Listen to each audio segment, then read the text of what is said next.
Price Lord brothers and sisters. கர்த்தராகிய இயேசு கிறிஸ்துவின் மகா பரிசுத்த நாமத்தினால் உங்கள் அனைவரையும் வாழ்த்துகிறேன். ஒருவன் ஜலத்தினாலும் ஆவியினாலும் மீண்டும் பிறவாவிட்டால் தேவனுடைய ராஜ்யத்தில் அவன் பிரவேசிக்க மாட்டான் என்கிற இயேசு கிறிஸ்துவின் வசனங்கள் நமக்கு நல்லாவே தெரியும் இல்லைங்களா? நம்ம ஜலத்தினால மட்டும் ஞானஸ்தானத்திலே பிறந்தவர்கள் அல்ல, ஆவியில பிறக்க வேண்டும், இல்லை என்றால் பரலோக ராஜ்யத்தில் இடம் இல்லை அப்படின்னு ஏசப்பாவே யோவான் 3ஆம் அதிகாரம் 5வது வசனத்துல சொல்லியிருக்கிறாரு. இப்ப ஆவியில பிறக்கிற ஒரு காரியத்துல பாத்தீங்கன்னா நம்முடைய வாயின் வார்த்தைகள் மிகவும் முக்கியமானது. நான் இயேசு கிறிஸ்து இந்த பூமிக்கு வரும் பொழுது கணக்கு கேட்பேன்னு சொல்லியிருக்கிறாரு இல்லைங்களா? அப்ப அவர் கணக்கு கேட்கும் பொழுது குறிப்பா நம்ம ஒரு நாளையில ஆயிரக்கணக்கான, சில நேரம் லட்சக்கணக்கான வார்த்தைகள் பேசுறோம். அப்படின்னாக்க நம்ம ஒரு வாரம் பேசினது, ஒரு மாசம் பேசினது, இதெல்லாம் கணக்கு போட்டு பாத்தீங்கன்னா பல லட்சக்கணக்கான வார்த்தைகள் இருக்கும். அப்படின்னாக்க இந்த எல்லா வார்த்தைகளையும் நான் கர்த்தருக்கு கீழ்ப்படிந்துதான் நான் பேசுகிறேனா? சோ இந்த வார்த்தைகளை நான் எப்படி பரிசுத்தாவின் துணியோட பேசுகிறது அப்படிங்கிறத இன்று நாம் ஆராய்ந்து பார்க்கலாம். மத்தேயு 12ஆம் அதிகாரம் வசனங்கள் 35 முதல் 37 வரை வாசிப்போம். Matthew chapter 12 verses 35 to 37. நல்ல மனுஷன் இருதயமாகிய நல்ல பொக்கிஷத்திலிருந்து நல்லவைகளை எடுத்து காட்டுகிறான். பொல்லாத மனுஷன் பொல்லாத பொக்கிஷத்திலிருந்து பொல்லாதவைகளை எடுத்து காட்டுகிறான். மனுஷர் பேசும் வீணான வார்த்தைகள் யாவையும் குறித்து நியாய தீர்ப்பு நாளிலே கணக்கு ஒப்புவிக்க வேண்டும் என்று உங்களுக்கு சொல்லுகிறேன். ஆமென். அடுத்த வசனத்தை வாசிங்க பிரதர், 37. ஏனெனில் உன் வார்த்தைகளினாலே நீதிமான் என்று தீர்க்கப்படுவாய், அல்லது உன் வார்த்தைகளினாலே குற்றவாளி என்று தீர்க்கப்படுவாய் என்றார். ஆமென். ஆமென். நல்ல மனுஷன் இருதயமாகிய நல்ல பொக்கிஷத்திலிருந்து நல்லவைகளை எடுத்து காட்டுகிறான். பொல்லாத மனுஷன் பொல்லாத பொக்கிஷத்திலிருந்து பொல்லாதவைகளை எடுத்து காட்டுகிறான். இப்ப நல்ல பொக்கிஷம் எது? இருதயம் நல்ல பொக்கிஷமா இருந்தா அந்த மனுஷனுக்கு பேர் என்னது? நல்ல மனுஷன். இருதயம் பொல்லாததா இருந்தா அந்த மனுஷனுக்கு பேர் என்னது? பொல்லாத மனுஷன் சொல்லி கர்த்தர் சொல்றாரு. அப்ப பொக்கிஷம் என்பது எது?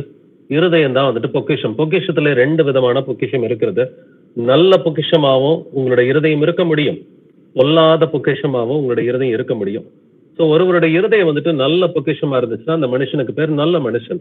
ஒருவருடைய இருதயம் பொல்லாத பொக்கிஷமா இருந்துச்சுன்னா அந்த மனிதனுக்கு பேர் பொல்லாத மனுஷன். அப்ப அந்த இருதயத்தின் நிறைவினால் வாய் பேசும்னு சொல்லி 34வது வசனம் சொல்லுது. நம்ம வாசித்தது 35, 36, 37. பட் 34வது வசனத்தோட கடைசி பகுதியை பாத்தீங்கன்னா இருதயத்தின் நிறைவினால் வாய் பேசும் என்று வேதம் சொல்கிறது. அப்ப இருதயத்துல என்ன நிரம்பி இருக்கிறதோ அதுல ஒரு சில வார்த்தைகளை தான் நம்ம வாயில பேச போறோம் இல்லைங்களா? அப்ப அந்த இருதயம் பொல்லாத இருதயமா இருந்தா வார்த்தைகள் பொல்லாத வார்த்தைகளா வரும். அந்த மனுஷனுக்கு பேர் பொல்லாத மனுஷன். இருதயம் நல்ல பொக்கிஷமா இருந்தால் அந்த வார்த்தைகள் கிருபை உள்ள வார்த்தைகளா இருக்கும். அந்த மனுஷனுக்கு பேர் நல்ல மனுஷன் என்று வேதம் சொல்கிறது. மனுஷர் பேசும் வீணான வார்த்தைகள் யாவையும் குறித்து நியாய தீர்ப்பு நாளிலே கணக்கு ஒப்புவிக்க வேண்டும் என்று கர்த்தர் நமக்கு எச்சரித்திருக்கிறார் இல்லைங்களா? ஒவ்வொரு வீண் வார்த்தைக்கும் கணக்கு ஒப்புவிக்கணுங்க. இது வரைக்கும் நம்ம கோடிக்கணக்கான வார்த்தைகள் கூட பேசி இருக்கலாம். சிறு வயதுல இருந்து இன்னைக்கு வரைக்கும் நீங்க கவனிச்சு பாத்தீங்கன்னா கோடிக்கணக்கான வார்த்தைகள் கூட பேசியிருக்கலாம், பேசிட்டு மறந்து கூட போயிருக்கலாம் இல்லைங்களா? பட் கணக்கு ஒப்புவிக்கணும்னு சொல்லி கர்த்தர் சொல்றாரு. அப்படின்னா நாம் அதுக்கு ரெடியா இருக்கிறோமா? அதை நினைக்கும் பொழுதே ஒரு பயம் வரும். ஐயோ, நான் எவ்வளவு வார்த்தை பேசினேன்னு தெரியலையே, இவ்வளவு வார்த்தைகளுக்கும் நான் எப்படி கணக்கு ஒப்புவிக்கிறது அப்படின்றத யோசிச்சு பார்த்தோம்னா வேணா ஒண்ணு செய்யலாம். பழைய வார்த்தைகளுக்கு நம்ம கர்த்தர்ட்ட மன்னிப்பு கேட்டுட்டு இனிமேட்டு பேசுகிற வார்த்தைகளை கர்த்தருடைய துணையோட, இயேசு கிறிஸ்துவின் துணையோட நம்ம பேச முடியும். இதுதான் நமக்கான ஒரே சொல்யூஷன். மனுஷர் பேசும் வீணான வார்த்தைகள் யாவையும் குறித்து நியாய தீர்ப்பு நாளிலே கணக்கு ஒப்புவிக்க வேண்டும். மேலும் 37வது வசனத்துல உன் வார்த்தைகளினாலே நீதிமான் என்று தீர்க்கப்படுவாய், அல்லது உன் வார்த்தைகளினாலே குற்றவாளி என்று தீர்க்கப்படுவாய்னு சொல்லி கர்த்தர் சொல்றாரு. அப்ப ஒரு மனிதனை நீதிமான் என்று தீர்க்கிறதும் அவனுடைய வார்த்தை தான். ஒரு மனுஷனை குற்றவாளின்னு சொல்லி தீர்க்கிறதும் அவனுடைய வார்த்தைகள் தான் அப்படின்னு சொல்லி சொல்றாரு. ஏன்னா இருதயத்தின் நிறைவினால் வாய் பேசுகிறது. இல்ல பிரதர், என்னோட இருதயத்துல எல்லாம் ஒண்ணும் இல்லை, நான் அது சும்மா தெரியாம பேசிட்டேன், நான் விவரம் இல்லாம பேசிட்டேன், விளையாட்டுக்கு பேசிட்டேன் அப்படின்னு யாருமே சொல்றதுக்கு ஒண்ணுமே இல்லை பிரதர்ஸ் அண்ட் சிஸ்டர்ஸ். இன்னொரு முக்கியமான வசனத்தை நம்ம வாசித்து கேட்கலாம். எபேசியர் 5ஆம் அதிகாரம் 4ஆம் வசனம். Ephesians 5:4. அப்படியே வம்பும் புத்தியீனமான பேச்சும் பரியாசமும் தகாதவைகள் ஸ்தோத்திரம் செய்தலே தகும். ஆமென். வம்பும் புத்தியீனமான பேச்சும் பரியாசமும் தகாதவைகள் ஸ்தோத்திரம் செய்தலே தகும். வம்பு வார்த்தைகள் ஒரு சிலர் பேசலாம், புத்தியீனமான வார்த்தைகளை ஒரு சிலர் பேசலாம், பரியாசமான வார்த்தைகளை ஒரு சிலர் பேசலாம். பட் இது எல்லாமே வீண் வார்த்தைகள்னு சொல்லி கர்த்தர் மத்தேயு 12 சொல்லிட்டார். ஸோ இயேசு கிறிஸ்து மத்தேயு 12:36 வீணான வார்த்தைகள்னு சொன்னதுதான் அப்போஸ்தலன் பவுல் கொஞ்சம் டிஸ்கிரிப்டிவா எழுதுறான். வம்பு வார்த்தை பேசினாலும் தப்புதான்பா, புத்தியீனமான வார்த்தைகள் பேசினாலும் தப்புதான், ஒருத்தரை பரியாசம் பண்ற மாதிரி வார்த்தைகள் பேசினாலும் அதுவும் தப்புதான் அப்படின்னு சொல்லி வேதம் சொல்லுகிறது. அப்ப நான் ஜாலியா வம்பிழுத்தேன் அப்படின்னு நம்மளால சொல்ல முடியுமா பிரதர்ஸ் அண்ட் சிஸ்டர்ஸ்? பழைய வாழ்க்கையில சொல்லி இருப்போம், நான் சும்மா ஜாலியா வம்பிழுத்தேன் அப்படின்னு சொல்லி சொல்றோம் இல்லைங்களா? பட் கர்த்தரை அறிந்த பிறகு, கர்த்தருடைய வசனங்கள் நம்முடைய இருதயத்துல எழுதப்பட்ட பிறகு நான் ஜாலியா வம்பிழுத்தேன் அப்படின்ற மாதிரி சொல்றதுக்கு நமக்கு அதிகாரம் இல்லை. புத்தியீனமாய் பேசுவதற்கு நமக்கு அதிகாரம் இல்லை. பரியாசம் செய்வதற்கு, அது வீட்டிலையோ இல்ல வெளியிலையோ சபைக்குள்ளரையோ பரியாசம் செய்வதற்கு நமக்கு அதிகாரம் இல்லை. இப்ப இந்த 3 விதமான வார்த்தைகளையும் நம்ம வேறு பிரிச்சு பார்த்து வசனத்தை கொண்டு நம்ம புரிஞ்சுக்கலாம். வம்பு வார்த்தைகளை பத்தி கர்த்தர் என்ன பேசுறாரு, புத்தியீனமான பேச்சுக்களை பத்தி கர்த்தர் என்ன பேசுறாரு, பரியாசமான காரியங்களை குறித்து கர்த்தர் என்ன சொல்றாருன்றதை நம்ம கவனிக்கலாம். கொலோசையர் 3:8 வாசிக்கலாம். கொலோசியன்ஸ் 3:8. இப்பொழுதோ கோபமும் மூர்க்கமும் பொறாமையும் உங்கள் வாயில் பிறக்கலாகாத தூஷணமும் வம்பு வார்த்தைகளும் ஆகிய இவைகளை எல்லாம் விட்டு விடுங்கள். ஆமென். ஆமென்.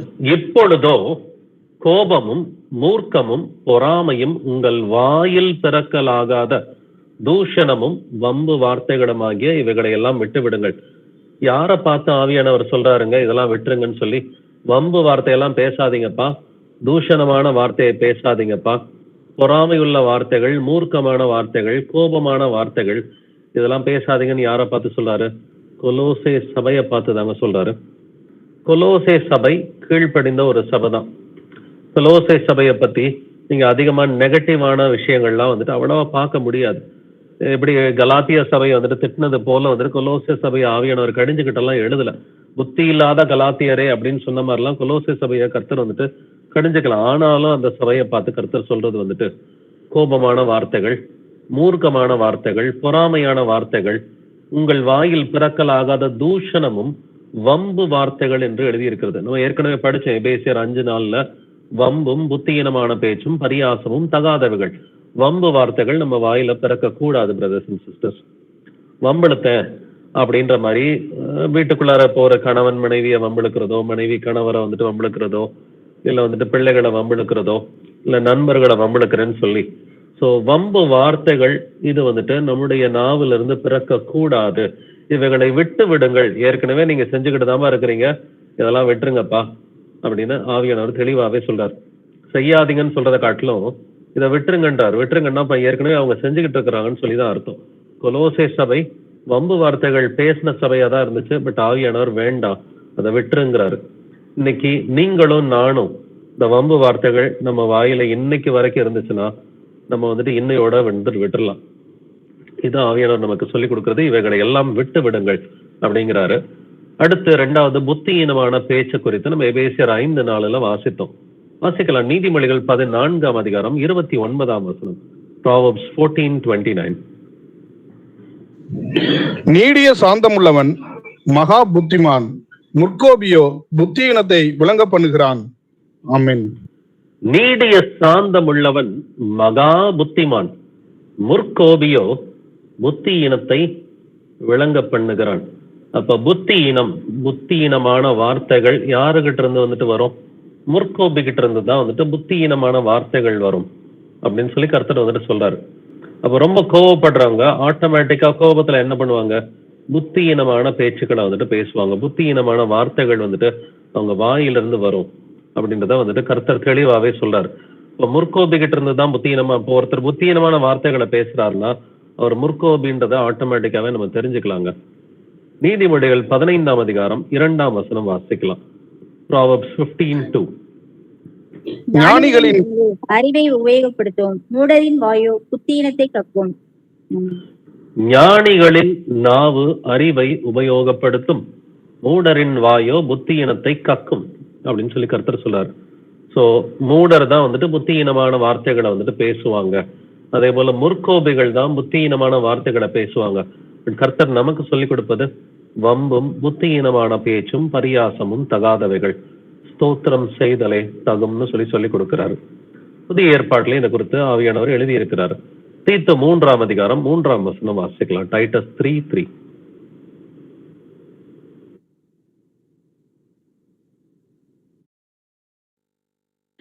ஏனெனில் முற்காலத்திலே நாமும் புத்தியினரும் கீழ்ப்படியாதவர்களும் வழிதப்பி நடக்கிறவர்களும் பலவித இச்சைகளுக்கும் இன்பங்களுக்கும் அடிமைப்பட்டவர்களும் துர்க்குணத்தோடும் பொறாமையோடும் ஜீவனம் பண்ணுகிறவர்களும் பகைக்கப்படத்தக்கவர்களும் ஒருவரை ஒருவர் பகைக்கிறவர்களாய் இருந்தோம். ஆமென். ஆமென். முற்காலத்துல நாமெல்லாம் எப்படி இருந்தோம்? புத்தியினரா இருந்தோம்னு சொல்லி வேதம் சொல்கிறது இல்லைங்களா? அது உண்மைதான். கர்த்தர் சொல்றது உண்மைதான். முற்காலத்திலே இயேசு கிறிஸ்துவை அறிவதற்கு முன்னாடி, அவருடைய வசனத்தை ஆராய்வதற்கு முன்னாடி நம்ம எப்படி இருந்தோம்? புத்தியினரா இருந்தோம்னு சொல்லி வேதம் சொல்கிறது இல்லைங்களா? அப்ப புத்தியினரா இருந்தோம்னு சொன்னா நம்ம என்ன செஞ்சிருப்போம்? புத்தியினமான பேச்சுக்களோடு தான் இருந்திருப்போம். வம்பும் புத்தியினமான பேச்சும் பரியாசமும் தகாதவைகள். அப்ப இந்த புத்தியினமான பேச்சுக்கள் முற்காலத்துல இருந்துச்சு, பட் ஆனா இப்ப இருக்கக்கூடாதுங்கிறாரு.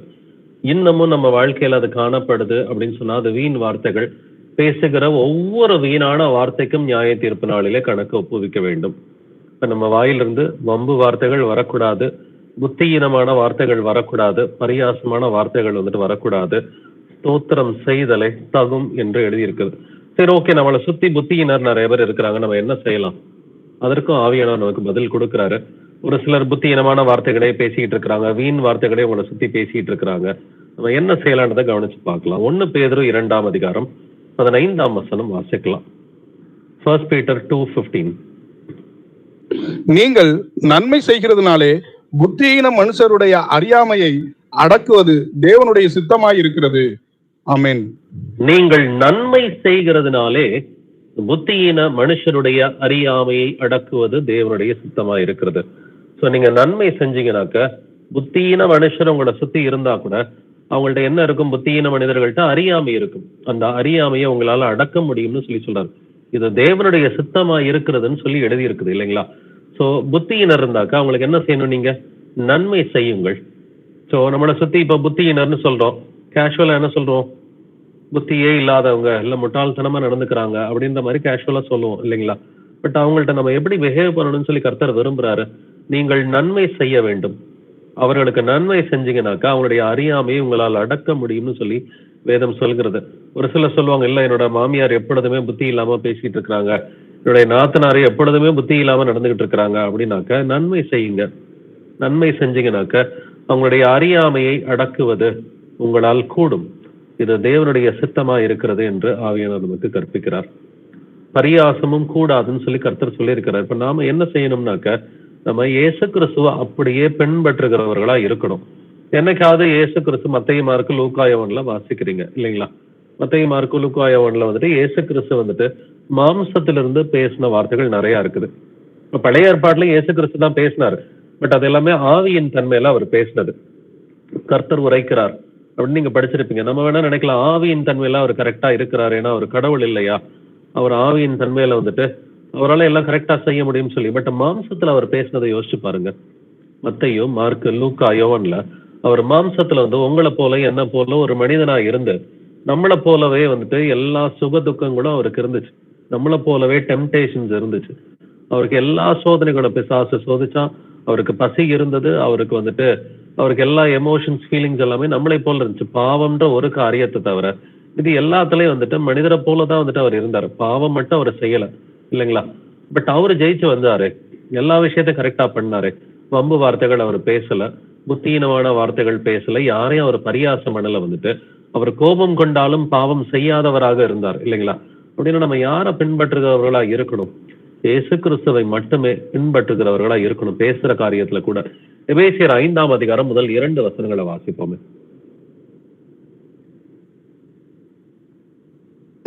ஆதலால் நீங்கள் பிரியமான பிள்ளைகளைப் போல தேவனை பின்பற்றுவர்களாகி கிறிஸ்து நமக்காக தம்மை தேவனுக்கு சுகந்த வாசனையான காணிக்கையாகவும் பலியாகவும் ஒப்பு கொடுத்து நம்மில் அன்பு கூர்ந்தது போல நீங்களும் அன்பிலே நடந்து கொள்ளுங்கள். ஆமென். ஆமென். தேவனை பின்பற்றுகிறவர்கள் ஆகி அப்படின்னு சொல்லி வேதம் சொல்லுது இல்லைங்களா? அப்ப நம்ம தேவனை பின்பற்றுகிறவர்கள் ஆகினா இயேசு கிறிஸ்துவை பின்பற்றுகிற பிள்ளைகளா இருக்கணும். அவர் மாம்சத்துல இருந்தப்ப நம்மை போல மனிதரா இருந்தப்போ வந்துட்டு அவர் எப்படி வந்துட்டு பாவமே செய்யாத ஒரு வாழ்க்கையை வாழ்ந்தாரோ, வீண் வார்த்தைகள் எதுவும் அவர் வாயிலிருந்து புறப்படல. வம்பு வார்த்தைகள், புத்தியீனமான பேச்சோ இல்ல வந்துட்டு பரியாசமான வார்த்தைகளோ எதுவுமே அவர் வாயிலிருந்து புறப்படல. கோபம் கொண்டாலும் அவர் பாவம் செய்யல. அட் டைம்ஸ் அவர் கோபப்பட்டிருக்கிறாரு. நீதியான ஒரு கோபம் வந்துட்டு அவருக்குள்ளார இருந்திருக்குது. அந்த சூம்பின கையனை சுகப்படுத்தும் பொழுது பாத்தீங்கன்னா அவர் கோபப்பட்டார் என்று வேதம் சொல்கிறது. அவர் கோபப்பட்டு சுகப்படுத்தினார்.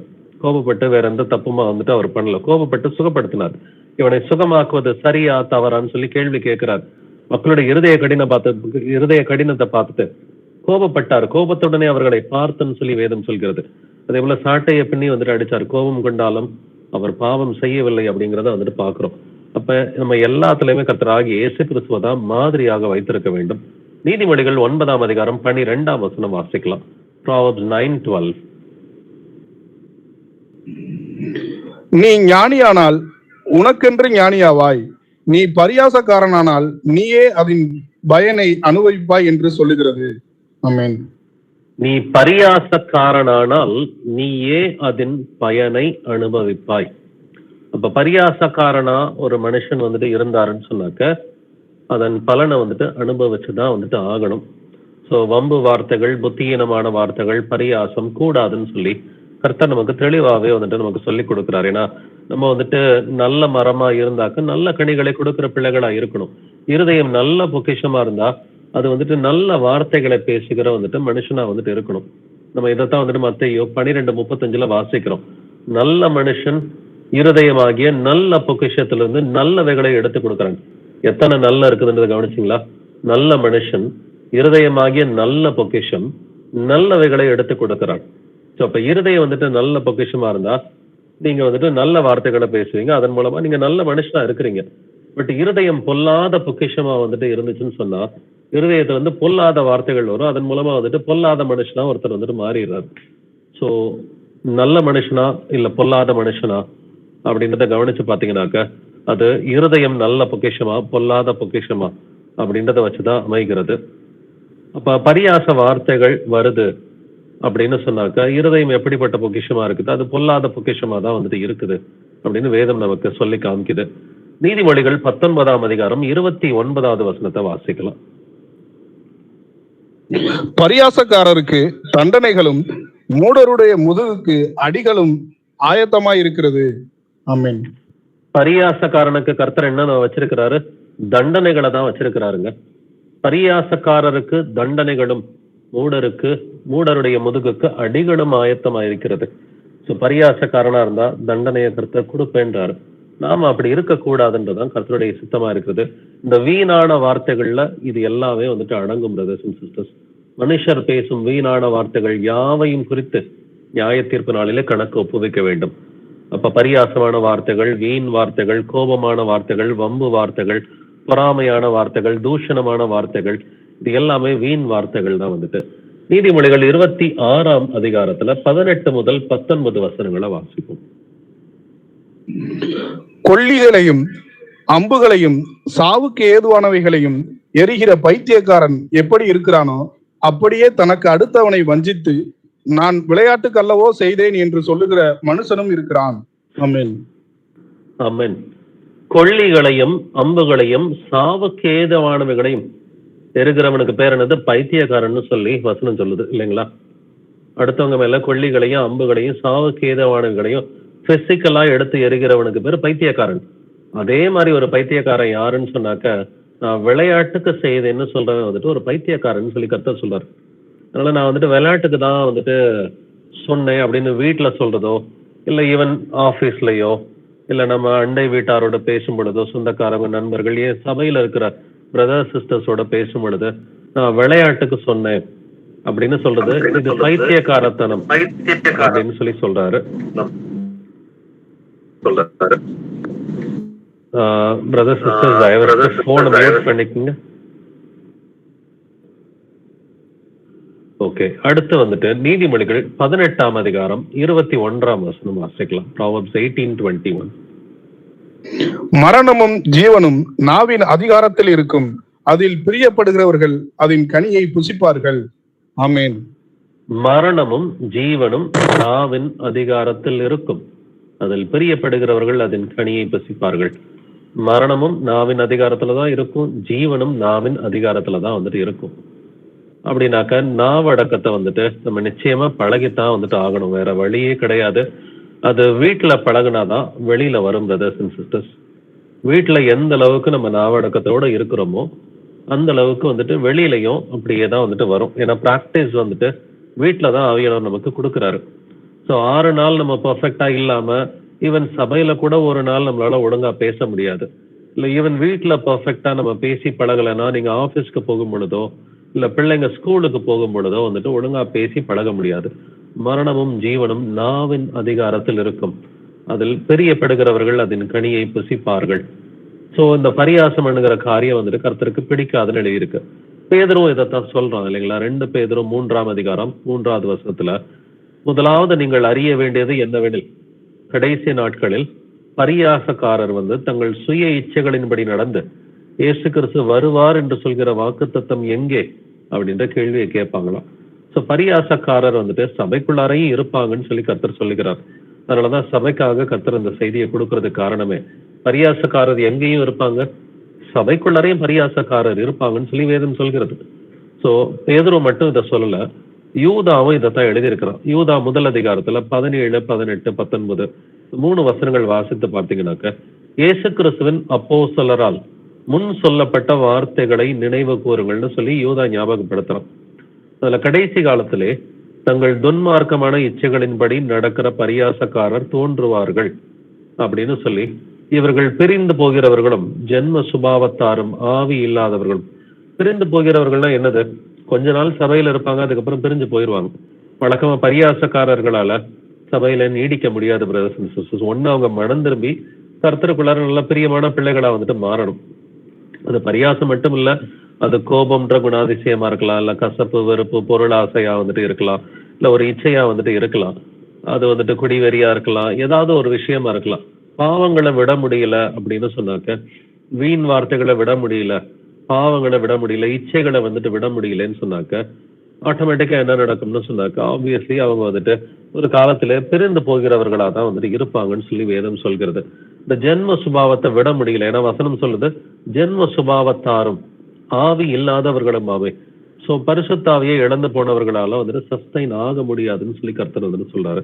ஸோ இந்த பரியாசக்காரர் வந்துட்டு கடைசி காலத்துல இருப்பாங்க, ஈவன் சபைக்குள்ளாரே வந்துட்டு இருப்பாங்க அப்படின்னு சொல்லி வேதம் சொல்கிறது. நமக்கு எல்லாத்துக்குமே சங்கீதம் 1 அதிகாரம் நல்லாவே தெரியும் இல்லைங்களா? முதல் வசனம் என்ன சொல்கிறது? துன்மார்க்கருடைய ஆலோசனையில் நடவாமலும் பாவிகளுடைய வழியில் நில்லாமலும் பரியாசக்காரர் உட்காரும் இடத்தில் உட்காராமலும். ஸோ பரியாசக்காரர் உட்காரும் இடத்தில் நம்ம உட்காரக்கூடாதுன்னு வேதம் சொல்கிறது. கர்த்தருடைய வேதத்தில் பிரியமாய் இருந்து இரவும் பகலும் அவருடைய வேதத்தில் தியானமாய் இருக்கிற மனுஷன் பாக்கியவான். ஸோ பரியாசக்காரர் உட்காரும் இடத்துல வந்துட்டு உட்காரக்கூடாதுன்னு சொல்லி கர்த்தர் நமக்கு தெளிவாவே வந்துட்டு எச்சரிக்கிறாரு. எரேமியா 15ஆம் அதிகாரத்திலையும் 17வது வசனத்துல, நான் பரியாசக்காரருடைய கூட்டத்தில் உட்கார்ந்து களி கூர்ந்ததில்லை அப்படின்னு வந்துட்டு எரேமியா சொல்றான். உமது கரத்த நிமித்தம் தனித்து உட்கார்ந்தேன். தேவைப்பட்டாக்க தனியா கூட நீங்க இருங்க, அது உங்களுக்கு நல்லது. மேபி நீங்க வேலை பார்க்குற ஆஃபீஸ்ல வந்துட்டு நீங்க மேபி லஞ்ச் சாப்பிட்றப்பையோ இல்லை டீ குடிக்கிறப்பையோ உங்களை சுத்தி பரியாசக்காரர் இருக்கிறாங்கன்னு சொன்னாக்க, பேசாம தனியா உட்காந்து சாப்பிடுங்க. டீ குடிக்கிறதுனா தனியா போய் டீ குடிங்க. இல்லை உங்க பிள்ளைங்களுக்கு இதை தான் நீங்க கற்றுக் கொடுக்கணும். சுத்தி வந்துட்டு பிள்ளைகள்லாம் பரியாசம் பண்ணுகிற பிள்ளைகளா இருக்கிறாங்கன்னா, நீ வந்துட்டு தனியா கூட லஞ்ச் சாப்பிடுப்பா, தனியா கூட இருந்துக்குப்பா, இல்லை தப்பு இல்லப்பா அப்படின்னு சொல்லி கர்த்தர் இதை தான் நமக்கு சொல்லி கொடுக்குறாரு. ஸோ இதை சங்கீதக்காரன் மட்டும் சொல்லல, பரியாசக்காரர் உட்காரும் இடத்தில் உட்காராமலும் அப்படின்றது சங்கீதம் 1:1 எழுதியிருக்குது. எரேமியா 15:17 நான் பரியாசக்காரருடைய கூட்டத்தில் உட்கார்ந்து களி கூர்ந்தது இல்லை. ஸோ அது களிப்பாதான் இருக்கும். ஏன்னா அதனாலதான் களி கூர்ந்தது இல்லைன்னு சொல்லி வேதம் சொல்கிறது இல்லைங்களா? அது களிப்பாதான் இருக்கும், பட் இருந்தாலும் அது நமக்கு தேவையில்லைன்னு சொல்லி கர்த்தர் சொல்றாரு. சங்கீதம் 141 3வது வசனத்தை வாசிக்கலாமே. Psalms 141 verse 3. கர்த்தாவே, என் வாய்க்கு காவல் வையும், என் உதடுகளின் வாசலை காத்துக்கொள்ளும். ஆமென். அவன் கர்த்தாவே என் வாய்க்கு காவல் வையும், என் உதடுகளின் வாசலை காத்து கொள்ளும். அப்ப நம்ம கர்த்தர்கிட்ட போய் கேட்கிறோமா? இப்ப இன்கேஸ் நமக்கு நாவடக்கம் இல்லைன்னு வச்சுக்கோங்களேன், நம்ம செய்ய வேண்டியது தாவீது செஞ்சது போல கர்த்தர்கிட்ட போய் கேட்கணும். ஆண்டவரே இயேசுவே, என் வாய்க்கு காவல் வையும் ஆண்டவரே, என் உதடுகளின் வாசலை காத்து கொள்ளும் ஆண்டவரே, என்னால முடியல ஆண்டவரே, என்னால என்னுடைய நாவை அடக்க முடியல ஆண்டவரேன்னு சொல்லி கர்த்தர்கிட்ட போய் நம்ம கேட்கலாம். கேட்டோம்னா நிச்சயமா அவர் செய்வார். 1 தெசலோனிக்கர் 5ஆம் அதிகாரம் 22ஆம் வசனம் வாசிக்கலாம். 1 Thessalonians 5:22.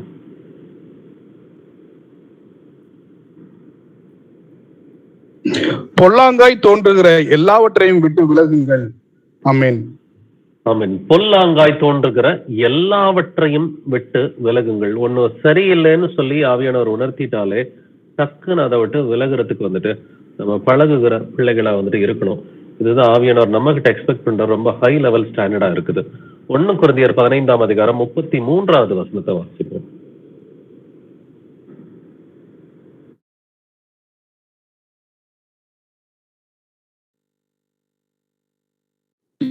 மோசம் போகாதிருங்கள். ஆகாத சம்பாஷணைகள் நல்லொழுக்கங்களை கெடுக்கும். ஆமென். ஆகாத சம்பாஷணைகள் நல்லொழுக்கங்களை கெடுக்கும். ஆகாத சம்பாஷணைகள் என்னது? தேவையில்லாத பேச்சுவார்த்தைகள், தேவையில்லாத பழக்க வழக்கங்கள் என்னத்தை கெடுக்குமா? நல்லொழுக்கங்களை கெடுக்கும். இங்கிலீஷ்ல ரொம்ப அழகா இருக்கும். Be not deceived, evil communications corrupt good manners. Evil communications. So அந்த கம்யூனிகேஷன் நம்ம வாயிலிருந்து வரதா கூட இருக்கலாம். அப்படி இல்லைனாக்கா நம்மளுடைய நண்பர்களுடைய வாயிலிருந்து வரதா கூட வந்துட்டு இருக்கலாம். கெட்ட பசங்களோட சேராதப்பா, நீயும் கெட்டு போயிடுவேன்னு சொல்லி சில வீடுகளில் சொல்லி கொடுப்பாங்க. அதுதான் இந்த வசனம். ஆகாத சம்பாஷணைகள் நல்லொழுக்கங்களை கெடுக்கும். தேவையில்லாத நம்முடைய அந்த ஃப்ரெண்ட்ஷிப்பா இருக்கலாம், இல்ல தேவையில்லாத சவகாசமா இருக்கலாம். இது நல்லொழுக்கங்களை கெடுத்துரும்னு சொல்லி கர்த்தர் சொல்றாரு. ஸோ ரொம்ப ஜாக்கிரதையா இருக்கணும். நம்ம யாரு கூட நேரம் செலவு பண்றோம், என்ன பேசுறோம் அப்படின்ற காரியங்கள் ஒவ்வொரு வார்த்தைகளையும் நம்ம கவனிச்சு பார்க்கணும். நம்மை நாமே நிதானித்து அறிந்தால் நாம் நியாயம் தீர்க்கப்படும் என்று எழுதியிருக்கிறது. பிரசங்கி 10:1 வாசிக்கலாம். எக்லீசியாஸ்டிஸ் 10:1. செத்த ஈக்கள் தைலக்காரனுடைய பரிமள தைலத்தை நாரி கெட்டு போக பண்ணும். ஞானத்திலும் கனத்திலும் பெயர் பெற்றவனை சொற்ப மதியினமும் அப்படியே செய்யும். ஆமென். ஆமென். செத்த ஈக்கள் தைலக்காரனுடைய பரிமள தைலத்தை நாரி கெட்டு போக பண்ணும். பரிமள தைலம் நமக்கெல்லாம் தெரியும், நல்ல சுகந்த வாசனை உள்ளது இல்லைங்களா? பரிமள தைலத்தை வந்துட்டு பைபிள்லே பல இடத்துல நம்ம வாசிக்க வந்துட்டு கேட்கிறோம். அதை எப்படி எல்லாம் பயன்படுத்தினாங்க, நல்ல வாசனைக்காக பயன்படுத்தினாங்கன்றதை வாசிக்கிறோம் இல்லைங்களா? பட் அந்த பரிமள தைலத்தையே வந்துட்டு செத்த ஈக்கள் வந்துட்டு கெட்டு போக பண்ணுமா? இதே மாதிரிதான் ஞானத்திலையும் கணத்திலையும் பேர் பெற்ற ஒரு சகோதரனா சகோதரியா நீங்க இருக்கலாங்க. பட் சொற்ப மதியினம் அதை கெட்டு போக பண்ணும். ரொம்ப ஜாக்கிரதையா வந்துட்டு இருக்கணும். இப்ப தாவீதை எடுத்துக்குங்க. ஞானத்திலும் கணத்திலும் பேர் பெற்றவனா தான் இருந்தான். பட் சொற்ப மதியினம். ஒரு நாள் வந்துட்டு மாடியில போய் உலாத்திக்கிட்டு இருந்தப்போ வந்துட்டு உரியாவின் மனைவி குளிச்சுக்கிட்டு இருந்தாங்க. அப்ப அந்த பெண்ணை பார்த்து வந்துட்டு இருதயத்துல இச்சை கொண்டான். அந்த சொற்ப மதியினம் வந்துட்டு அவனுடைய ஞானத்தையும் அவனுடைய கணத்தையும் கெடுத்துருச்சு இல்லைங்களா? ஸோ அதனாலதான் வந்துட்டு அவங்க 2 பேருக்கு நடுவுல பிறந்த குழந்தை வந்துட்டு சாலமோனை பத்தி புதிய ஏற்பாட்டுல எப்படி வாசிக்கிறோம்? உரியாவின் மனைவி ஆனவரிடத்தில் சாலமோனை பெற்றான். அப்படிதான் கர்த்தர் எழுதியிருக்கிறார். மத்தேயு 1 அதிகாரம் படிச்சு பாத்தீங்கன்னா, ஸோ தாவீது வந்துட்டு ஈசாயின் குமாரன்றதை வாசிப்பீங்க. அடுத்து தாவீது வந்துட்டு உரியாவின் மனைவியா இருந்தவளிடத்தில் சாலமோனை பெற்றான் அப்படின்னு சொல்லிதான் வந்துட்டு கர்த்தர் அவன் செஞ்ச மதியீனமான காரியத்தை ஹைலைட் பண்ணி தான் அங்க வந்துட்டு எழுதியிருக்கிறார். ஸோ ஞானத்திலும் கணத்திலும் பேர் பெற்றவனா இருந்தாலும் சொற்ப மதியினம் வந்துட்டு அது கெட்டு போக பண்ணிடும். பட் ஓகே, தாவீது மனம் திரும்பிட்டான், அதனால நித்திய ஜீவனை அடைஞ்சிட்டான்.